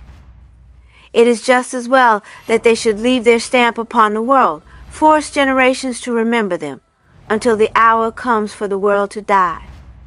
So they feel. It makes little difference what suffering they might cause to men or other living creatures by acting as they do. Both men and creatures are bound to suffer anyhow, just as well through them as through others, if that can forward the aims of these people. The aims of these people, of the men within time, are always selfish aims, even when, owing to their material magnitude and historical importance, they transcend immeasurably any one man's life, as they actually do sometimes. For selfishness, the claim of the part to more place and to more meaning than is naturally allotted to it within the whole, is the very root of disintegration, and therefore a characteristic inseparable from time. One can practically say that more a person is thoroughly, remorselessly selfish, more he or she lives in time, but as we have said, that selfishness is manifested in many different ways. It can find expression in that mere lust for personal enjoyment, which characterizes the shameless voluptuary, or in the miser's insatiable greed for gold, or in the individual ambition of the seeker of honors and position, or in the family ambition of the man who is ready to sacrifice every interest in the world to the welfare and happiness of his wife and children. but it can also be brought out in the exaltation of a man's tribe or country above all others, not because of its inherent worth in the natural hierarchy of life, but just because it happens to be the tribe or country of that particular man. It can be, nay, and often is, brought out in the undue exaltation of all human beings, however debased, above all the rest of living creation, however healthy and beautiful, the passion which underlies the age-old tyranny of man over nature, the love of man not in harmony with the God-ordained duties and rights of each and every species, as of every race and of every individual, according to its place, but in a spirit of mere solidarity with one's kith and kin, good or bad, worthy or unworthy, solely because they are one's own. Men in time only know what is their own and what is not, and they love themselves in whatever is theirs. As there are men in time, so there are also philosophies and religions, ideologies in time, false religions, all of them, for true religion can only be above time. Such doctrines are more and more numerous, more and more varied, and more popular as the world proceeds nearer to the end of every historical cycle. There was an epoch when they did not exist, an epoch in which a man in time was necessarily against all professed doctrines. Today, nearly all interpretations of age-old true religions and nearly all the isms that have replaced religions are of the type in time. Their function within the scheme of things at this stage of world history is just to deceive the well-meaning weaklings and fools, the hesitating people who want an excuse, a justification for living in time without the unpleasant feeling of a guilty conscience, and who cannot find one for themselves. These are only too glad to catch hold of a philosophy loudly professing to be unselfish, which allows them, nay, encourages them, to work under its cover for their selfish ends. The ones who use a really unselfish doctrine, an originally timeless philosophy, for that purpose lie all the more shamelessly to themselves and to others, and by doing so, they help in reality to forward the great tendency of history, to hasten the decay which leads to the great end and beyond to the following new beginning. But the actual, typical men within time need no justifying ideology in order to act. Their thoroughly selfish attitude is, in all its glaring shamelessness, far more beautiful than that growing tendency of the tiny men to slip down the path to perdition while hanging onto some noble ends, such as liberty, equality, fraternity, or the rights of international proletariat, or unto some misunderstood religion. Whatever they may tell the people whom they wish to deceive, whom they have to deceive in order to succeed, the real men in time never deceive themselves. They know what they truly want, and they know the way to get it, and they do not care what it costs to others or to themselves, and especially they do not at the same time want anything else which is incompatible with their aims. And so, whether on an ordinary scale, like the consistent voluptuary or the single-purpose miser, or on a nationwide or continent-wide scale, like those who stir millions and sacrifice millions of people, that they might impose their own will, they act in a way as gods would act, and both in the grandeur of their achievements and in the beauty of the first-rate qualities of character which they put to the service of their purpose, a few of them really have something godlike, as for instance that greatest conqueror of all times whose extraordinary career forms the subject matter, Genghis Khan. They possess the awful splendor of the great devastating forces of nature, of the roaring sea, rolling out of its bed over the land, of a lava stream, burning its way through all obstacles, of the lightning that men used to worship when they still understood what is divine. Naturally, this can be said only of those men whose action exceeds by its very magnitude the limits of what is personal. It is difficult to imagine any mere seeker of physical pleasure or even of individual riches attaining such a grim godlike greatness. The importance of the men in time, as such, depends upon the nature of their action itself and upon the breadth of the surroundings which it influences, no less if not more than upon the way in which and the one-sided, cynically selfish purpose for which they act. And this is understandable for reasons other than the sheer aesthetic impression which the true story of a mighty life can leave upon the bystander. It is the consequence of the fact that, like the great forces of nature, real men in time are blind powers serving unknowingly the purpose of the cosmos.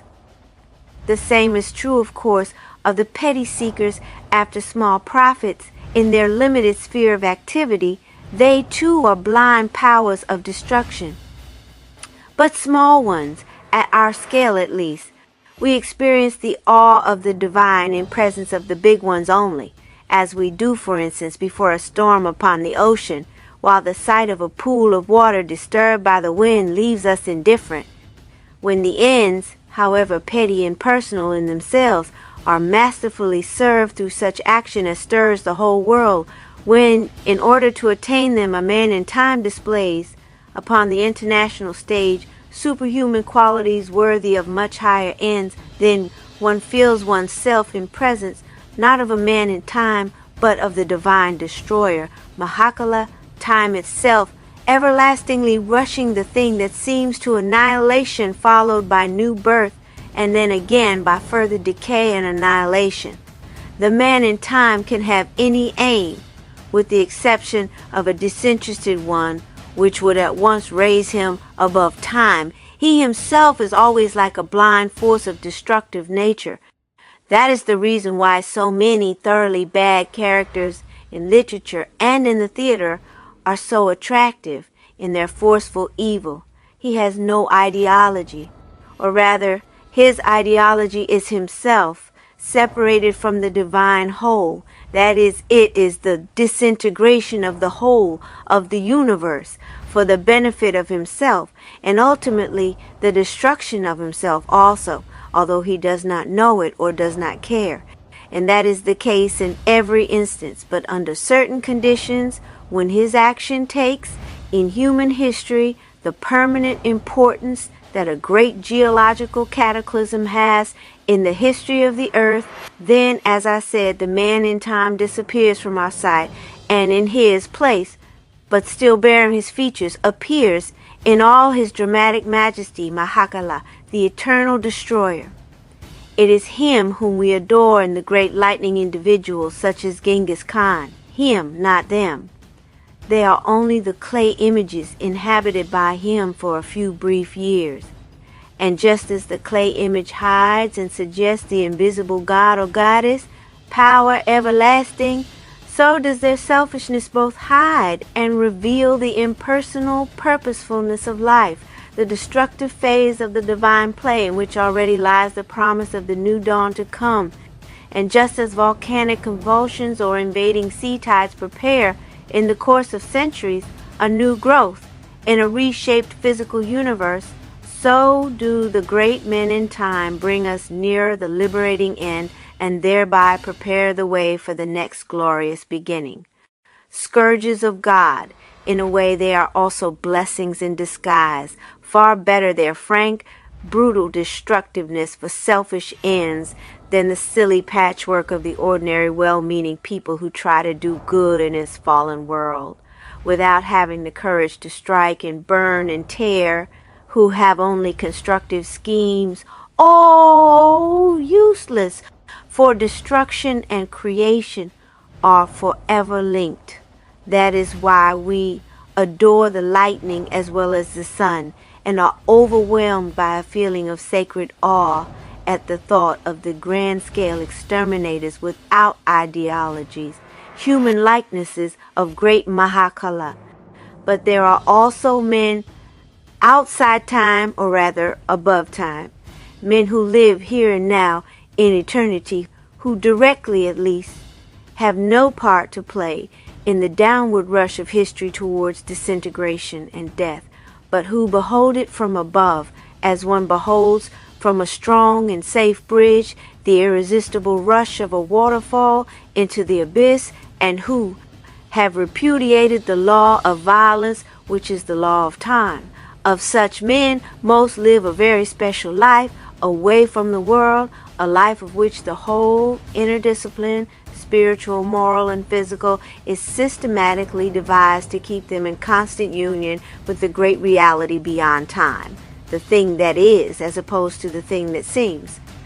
They are the real ascetics, in the etymological sense of the word, those who have trained themselves to live in eternity. Others, far rarer, live in eternity without a particular training, even while living outwardly the life of the world, while being husbands and wives, parents and educators of children, manual or intellectual laborers, citizens, soldiers, rulers, etc. of those who live outside or above time. Some are saviors, others just leave things and people go their way, feeling that they are not called to intervene in anyone's destiny, and knowing that in the course of centuries, all souls that care to be saved will anyhow evolve towards the timeless life of the saints. The distinction between these two types of liberated people corresponds in Buddhist terminology to that between the bodhisattvas and the arhats. Both these are free beings outside the law of birth and rebirth, the bondage of time. But while the arhat remains completely aloof from the fallen world, the bodhisattva is born over and over again of his own free will in order to help living creatures to work themselves out of the ocean of life within time. But the salvation which the men above time offer the world is always that which consists in breaking the time bondage. It is never that which would find its expression in collective life on earth in accordance with Golden Age ideals. It is the salvation of the individual soul, never that of organized society. For the men above time know fully well that cannot be saved before the beginning of a new time cycle, especially not by peaceful preaching or even edifying examples.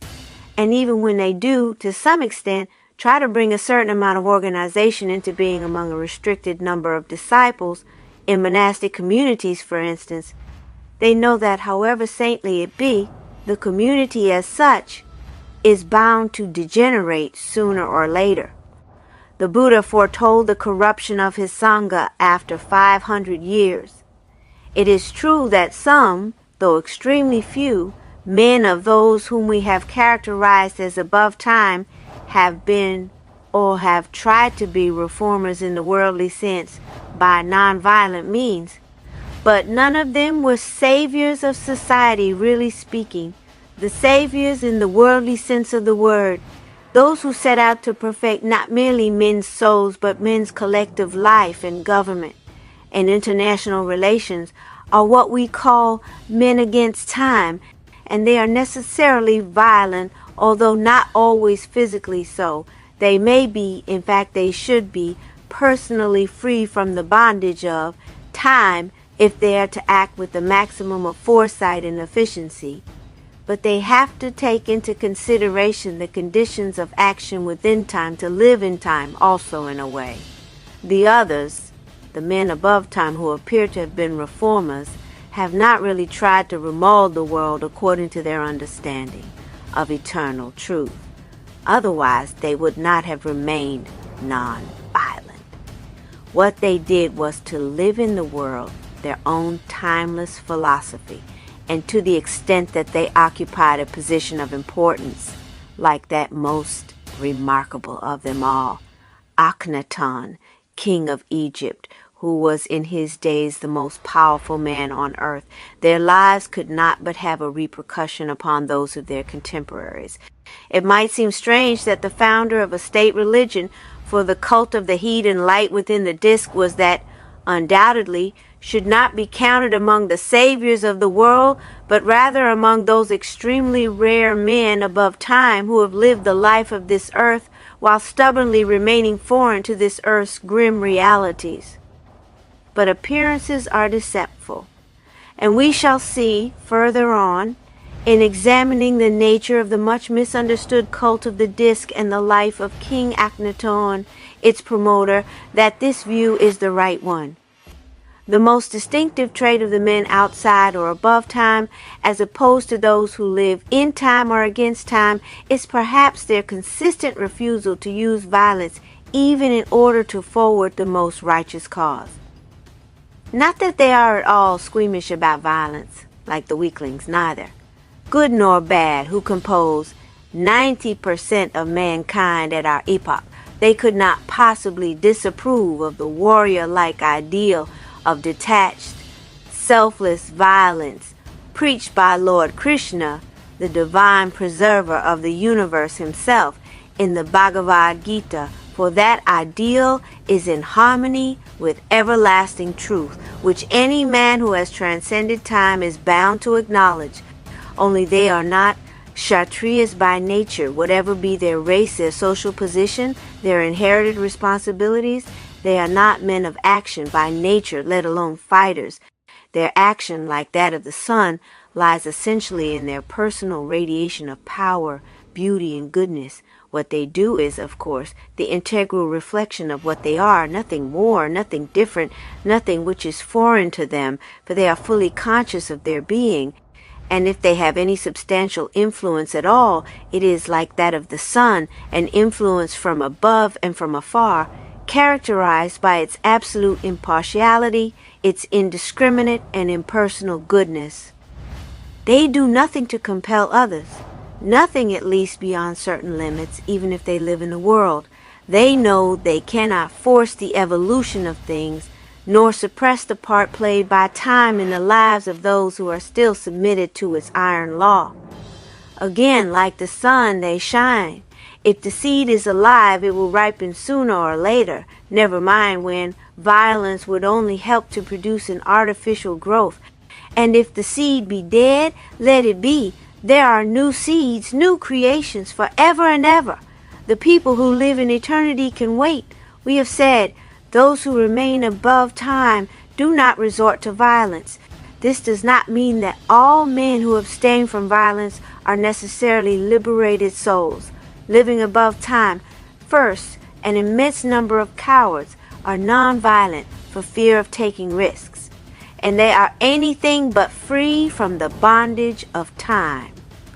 Then, that which one often takes for non-violence, that which actually goes under that name, is in reality but a subtler form of violence, pressure upon other people's feelings, more oppressive, and, when one knows in each case what feelings to appeal to, many a time more effective than pressure upon their bodies. Late Mahatma Gandhi's much admired nonviolence was of that type, moral violence, not do this or else I kill you, but do this or else I kill myself. Knowing that you hold my life as indispensable, it may look nobler. In fact, it is just the same, apart from the difference in the technique of pressure. It is rather less noble because, precisely on account of that subtler technique, it leads people to believe that it is not violence, and therefore contains an element of deceit, an inherent falsehood from which ordinary violence is free. Late Mahatma Gandhi was by no means what we have tried to define as a man above time. He was what we shall call a man against time, aiming now, far too late or a little too soon, at the establishment of a tangible order of justice Ram Raj on this earth. But inasmuch as it lacks the frankness of brutal force, his so-called non-violence, moral violence, is characteristic of our epoch of dishonesty, however honest and sincere he might have been himself. It is perhaps the first instance in history of a disguised form of violence applied on a broad scale in a struggle for a good purpose. Its popularity in India can partly be credited to the fact that it was, or seemed to be, the only practical weapon in the hands of totally disarmed and to a great extent naturally apathetic people. But it enjoyed abroad also a tremendous publicity quite out of proportion with its real value, and late Mahatma Gandhi's tremendous reputation of holiness is no less out of proportion with his real place among the great men of India. The foreigners who have done the most to popularize it are people typical of our degenerate age, people who recoil at the mere thought of any healthy and frank display of force, but who cannot even detect moral violence, men and women, especially women of the Western democracies, the most hypocritical half of the world. It appealed to them precisely to the extent that it was violence in disguise. Even English people, some of whom had lived in India, some of whom had, nay, occupied a high position within the ranks of British colonial officialdom, could not help admiring it. It was not that hated brutal force which other great men against time had used in the course of history or were using at our epoch to bring about an age of justice. Oh no, but it surely was not either the non-violence of the men above time who, if they cared at all to take an occasional stand against the unavoidable fall of mankind, would either use no real pressure at all to enforce their good laws, and fail from a worldly point of view, as King Akhenaten did, or else exert against time any amount of violence that might be necessary in the spirit of the God who speaks in the Bhagavad Gita to the fighter for a just cause, provided the latter happens to be, like Arjuna, a Kshatriya, that is, a warrior by race and by nature. The men who remain above time seem to be those who have the least influence of all upon the course of events in this world, and that too is to be expected in a world which is sinking deeper and deeper every day into the abyss. In the age of truth, and even in later ages pictured in the sacred books of India, the men above time, the true Brahmins in union with eternal reality, were the natural and actual counselors of kings, genuine spiritual authority, then backed legitimate temporal power. But as the temporal order on earth became more and more unlike the ideal heavenly order, kings were less and less inclined to act according to the commands of an increasingly rare timeless wisdom. And what is true of kings is also, here, true of commoners. As a result, men outside time or above time enjoy less and less authority as the world proceeds towards the end of every time cycle, even when, like King Akhenaten, they themselves happen to be rulers endowed with absolute power. Their lives do not, cannot, in what the Hindus call the Kali Yuga, leave upon the sands of time the trace which they normally should. Moreover, sometimes, and that even if they be ascetics apparently separated from the world, men above time can, like the sun, with which we have constantly compared them, be destructive indirectly. Their light, indiscriminately shed upon the righteous and the unrighteous, can have the most varied and unexpected effects amidst a humanity evolving from bad to worse. One can think of the destructiveness of King Akhenaten's golden age attitude to international affairs viewed from the Egyptian side. One can think also of the true religions conceived by such men above time as were not in possession of temporal power, and then distorted by clever people who live, most of them entirely within time, and used by them in the service of the most selfish, the most destructive of all worldly ends. It is naturally not the fault of the men above time, any more than it would be the fault of the sun, if in some land where the heat of the sun rays is unbearable, a man were to tie his enemy to a pillar in a shadeless place and leave him to die there. Truly speaking, it is not the fault of the men within time either. It is a consequence of the law of general decay, inseparable from life and time as the world becomes less and less capable of penetrating their eternal meaning. Even the best things are misunderstood and either hated and rejected or else put to some criminal use. Exiles of the golden age in our age of gloom, The men above time either live entirely within their own inner world, or else live and act in this one also, but as though it were still in its golden age. They either renounce this world or ignore it, or better, forget it, as a man forgets the scars of sin and sickness upon a once beautiful face, which he still loves in spite of all. They see the everlasting and unchangeable behind the downward rush of the stream of time, the thing that is behind the thing that seems, even when they live in the world of forms, colors, and sounds as earnestly and intensely as King Akhenaton, that supreme artist, did. Still, those impressions take on, for them, a meaning entirely different from that which they retain in the consciousness of people submitted to the bondage of time. Men above time enjoy with detachment as people who know they will never die. They also suffer with detachment, being constantly aware of their blissful real self, which is beyond pleasure and pain. And the fallen world can never understand them, that is, know them, any more than they can understand the fall of man, in which they have no part, as others who share it can and do. And yet, untiringly, like the sun, far away and omnipresent, they shed their light, that light which is in our growing gloom, like a glimpse of all the past and future dawns. But as we have said, there are also people with a golden age outlook, fully aware of what a splendid place this world could be, materially and otherwise, who can, however,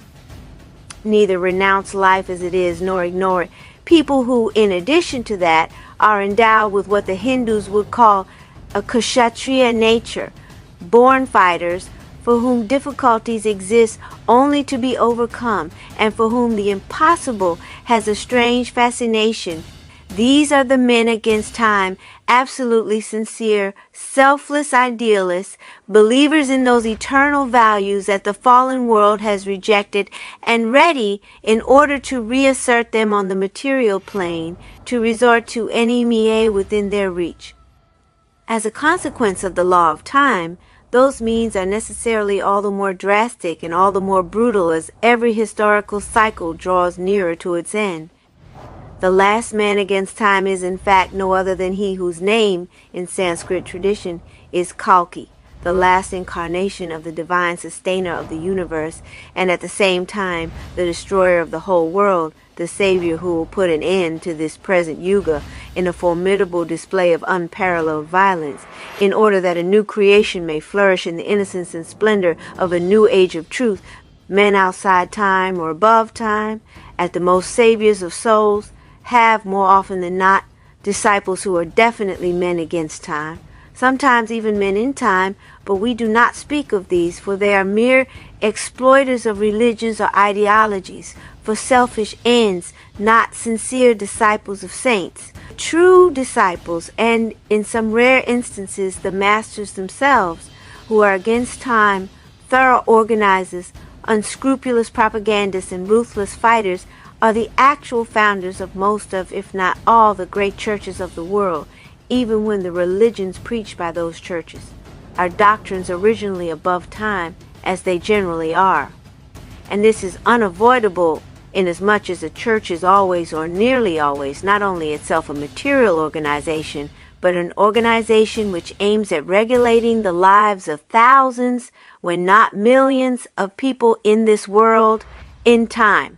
Apparently, the one exception to that law is Buddhism, the only important international religion which has conquered over half a mighty continent, without the help of men against time and without the use of violence, the one in the name of which persecution of other faiths was never carried on but twice in the whole course of history, and that by men in time and for reasons decidedly political, not religious. But then, we must remember that this creed is, more than any other, dominated by the yearning to escape the bondage of time, and that it is, in fact, not intended at all for life in time. A person who accepts its postulates cannot possibly think of a better world except if it be outside or above time. But as a result of this, there is perhaps a more shocking disparity between the high ideals of the religion and the life of the faithful in Buddhist countries than anywhere else. The religions that have spread and maintained themselves partly through violence have had, in spite of many shortcomings and of less high moral standards, a greater practical influence upon the lives of their followers as a whole, strange as this may appear. One does not always realize this clearly enough when one criticizes the great active disciples for being inconsistent with the spirit of their contemplative masters. One does not realize that without the ruthless passion of those men, the organizations that have, one must admit, kept to some extent the spirit alive would just not exist in many places where they still flourish, and that many spiritual treasures that one values so much would be lost to the world. If one really values those treasures, one should not find fault with the men against time, or more often than not, in time, who recoiled from nothing so that they might be put and kept within man's reach. Without the brutal methods of Charlemagne, the Saxon slayer, so obviously anything but Christ-like, the Germans would perhaps to this day have remained attached to their old gods. So would have the Norwegians without the drastic sort of evangelization imposed upon them by King Olaf Tryggvason, without the equally sincere, equally fanatical, and even more brutal activities of many men against or in time, in the 16th and 17th centuries, half Goa and the whole of Mexico and Peru would probably not be today professing the Christian faith. Christianity owes a lot to men against time, and perhaps still more to men in time. We who are not Christians may, and do, deplore it. We are aware of the fact that many spiritual treasures other than those contained in the Gospels, the truths contained in the old European paganisms, are long preserved in the solar cults of Central and Southern America, treasures of which today one knows much too little, were lost to the world precisely through the impersonal zeal of religious-minded men, by nature against time, or through the wanton destructiveness of men in time. Wherever such losses were suffered, there was something wrong, not with the forgotten truth, which is eternal, but with the people who should have managed to stand for it against the new and hostile doctrine that there were not enough men against time among those people, not enough persons in whose eyes the now lost teachings were then sufficiently alive to be made a basis for the organization of human society against the growing current of decay, not enough who, in order to defend them on those grounds, were prepared to be as ruthless and as persevering as the Christians were in order to destroy them. The relation between the master, permanently above time, and the ardent realist against time, builder and defender of all militant churches, who happens to be his disciple, has never been so perfectly pictured as in the words addressed to the Christ by the Grand Inquisitor in Dostoevsky's famous episode of the Karamazov brothers. Thou hast resisted the three temptations of the devil, refused the means to rule offered to thee by the one who knows men and time better than any other. Thou hast refused to turn stones into bread, to give the multitudes material goods. Thou hast refused to throw thyself from the height of the temple, to give the people astonishment and awe. Thou hast refused to bow down to me, the master of lies, the master of time, to live in time to some extent at least. As a result, the people have drifted away from thy teaching and from thyself, and thou canst not save them. It is we the unscrupulous, we the violent, the men who stop at nothing to make the truth they love a reality in this world. It is we, I say, who save them in thy stead by doing all that which thou hast refused to do, and therefore by damning ourselves in thine eyes. And we accept that damnation for the love of thee, for thy name to be praised. This is the substance of the Inquisitor's discourse, if not its textual wording. And the militant champion of the organized creed tells the Christ, do not come back. Do not destroy the work that we are doing in this fallen world for thy glory. For no organization can live outside time, above time, and hope to bring men back one day to the knowledge of the eternal values that all men above time have realized. In order to establish, or even to try to establish, here and now, a better order in accordance with truth everlasting, one has to live outwardly at least, like those who are still in time, likes them. One has to be violent, merciless, destructive, but for different ends. Therein lies the tragedy of bringing into reality any dream of perfection, and the more perfect a dream, the further away from the conditions of success in this fallen world, the more ruthless must necessarily be the methods of those who sincerely wish to impose it upon men, too late or too early. Knowing this, the real men above time are the first ones to understand and to appreciate the wholehearted efforts of their disciples against time. However awful these night appear to ordinary people, neither good nor bad. The Christ in Dostoevsky's famous page says nothing. What could he say? There is nothing to be said which the leader of the militant church could understand. To the Inquisitor, the Christ will always remain a mystery. But the Christ understands the Inquisitor and values his love. Before leaving the prison cell and the world of time, he kisses him. As we have pointed out above, no man outside time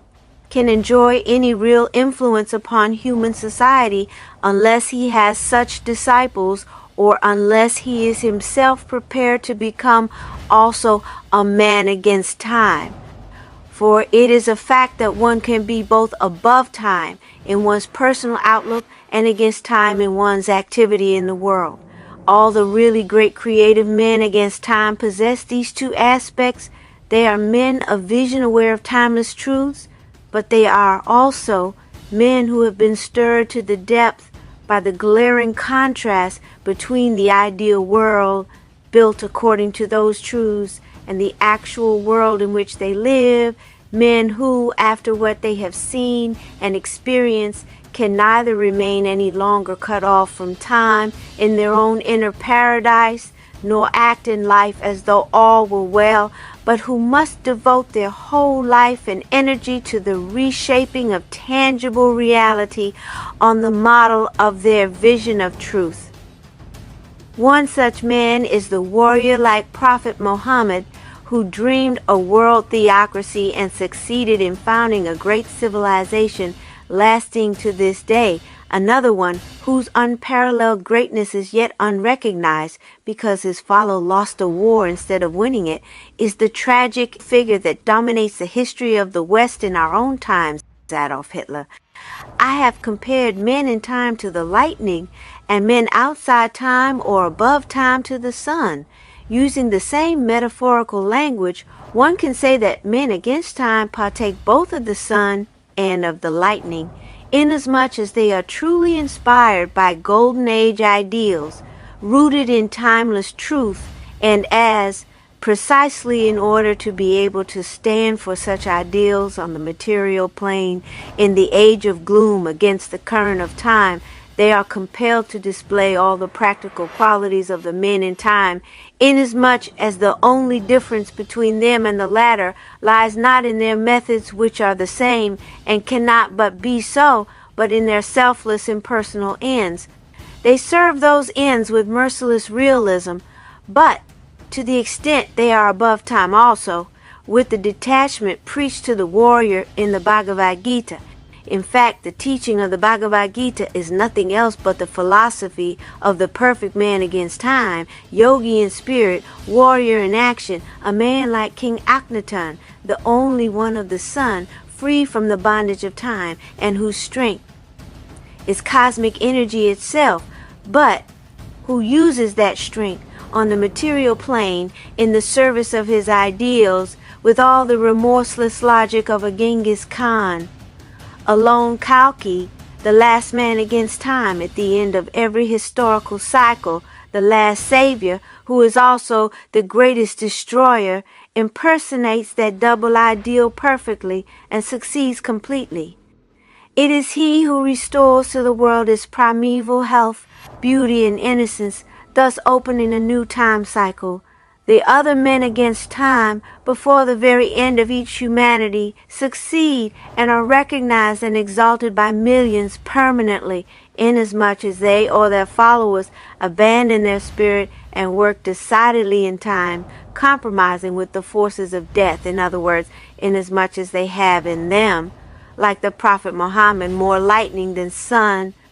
Otherwise, they are defeated by the agents of the dark forces, broken in their might by the downward rush of history, which they are unable to stem, and such a fate awaits always, until the very end of any time cycle, those who are too magnanimous, too trusting, too good, those who put too much confidence both in foreigners and in their own people, those who do not purge their following often enough and thoroughly enough, who love their people too much to suspect ingratitude or actual treachery where it lies, who are not merciless enough, and sometimes spare their fleeing enemies. In one word, those who, like Adolf Hitler, have in their psychological makeup too much sun and not enough lightning, be he himself but the last one in date of these, come back with superhuman might after apparent annihilation, or a new one altogether. Kalki will avenge them and the people who struggled at their side for no visible result whatsoever in their days. And then he will make their apparently impossible dreams the living reality of the next great beginning. In every great beginning, the men above time, lonely ascetics, saviors of souls, or planners of an ideal order, too good for the fallen earth, arhats, bodhisattvas, or rajrishis, to use the Sanskrit terminology, meet the great ones against time on the material plane as on every other. Then, in a world in which violence is no longer necessary, nay, no longer thinkable, in which freedom and order go hand in hand, things are, according to the very law of manifestation in time, what both the men above time who cared to give a thought to collective life and the greatest men against time wanted them to be. The city of the horizon of the disk as King Akhenaten dreamed it, the seat of truth which even in his far-gone days he failed to establish upon earth, and the world new order which Adolf Hitler fought in vain to install in the midst of our present day worthless humanity, are then one and the same living, tangible reality in time, as long at least as unavoidable decay does not once more set in. And thus through the perfect impersonal mathematical justice of the cosmos, each different agent of universal destiny has the success which is due to him as a man. Those who work for the immediate result of their action in a selfish spirit obtain that result, and what a tremendous one sometimes, and play their part in the evolution of a world that must pass through degradation and death before it can experience the glory of a new birth and of a new youth. They bring that world nearer to its end. On the other hand, those who have renounced the bondage of time and purposely either do not act or else act in the selfless spirit of the warrior in the Bhagavad Gita, get the glorious result of their life's thought and work at the beginning of the following time cycle. And it may well be that the efforts of the men against time, apparently wasted upon an ununderstanding and ungrateful world, actually do add to the beauty of every new beginning, and that they even hasten its advent, for nothing is ever lost. And as we have said, destruction and creation are inseparable. Even the most destructive men in time are creative in their way. Men above time are also destructive in their way indirectly, as the former are creative. Men against time are actively, consciously, willingly both creative and destructive, like Lord Shiva himself, the divine principle behind all change, the destroyer, who again and again creates, and like Vishnu, the preserver, who once at least in every time cycle comes as Kalki to destroy completely,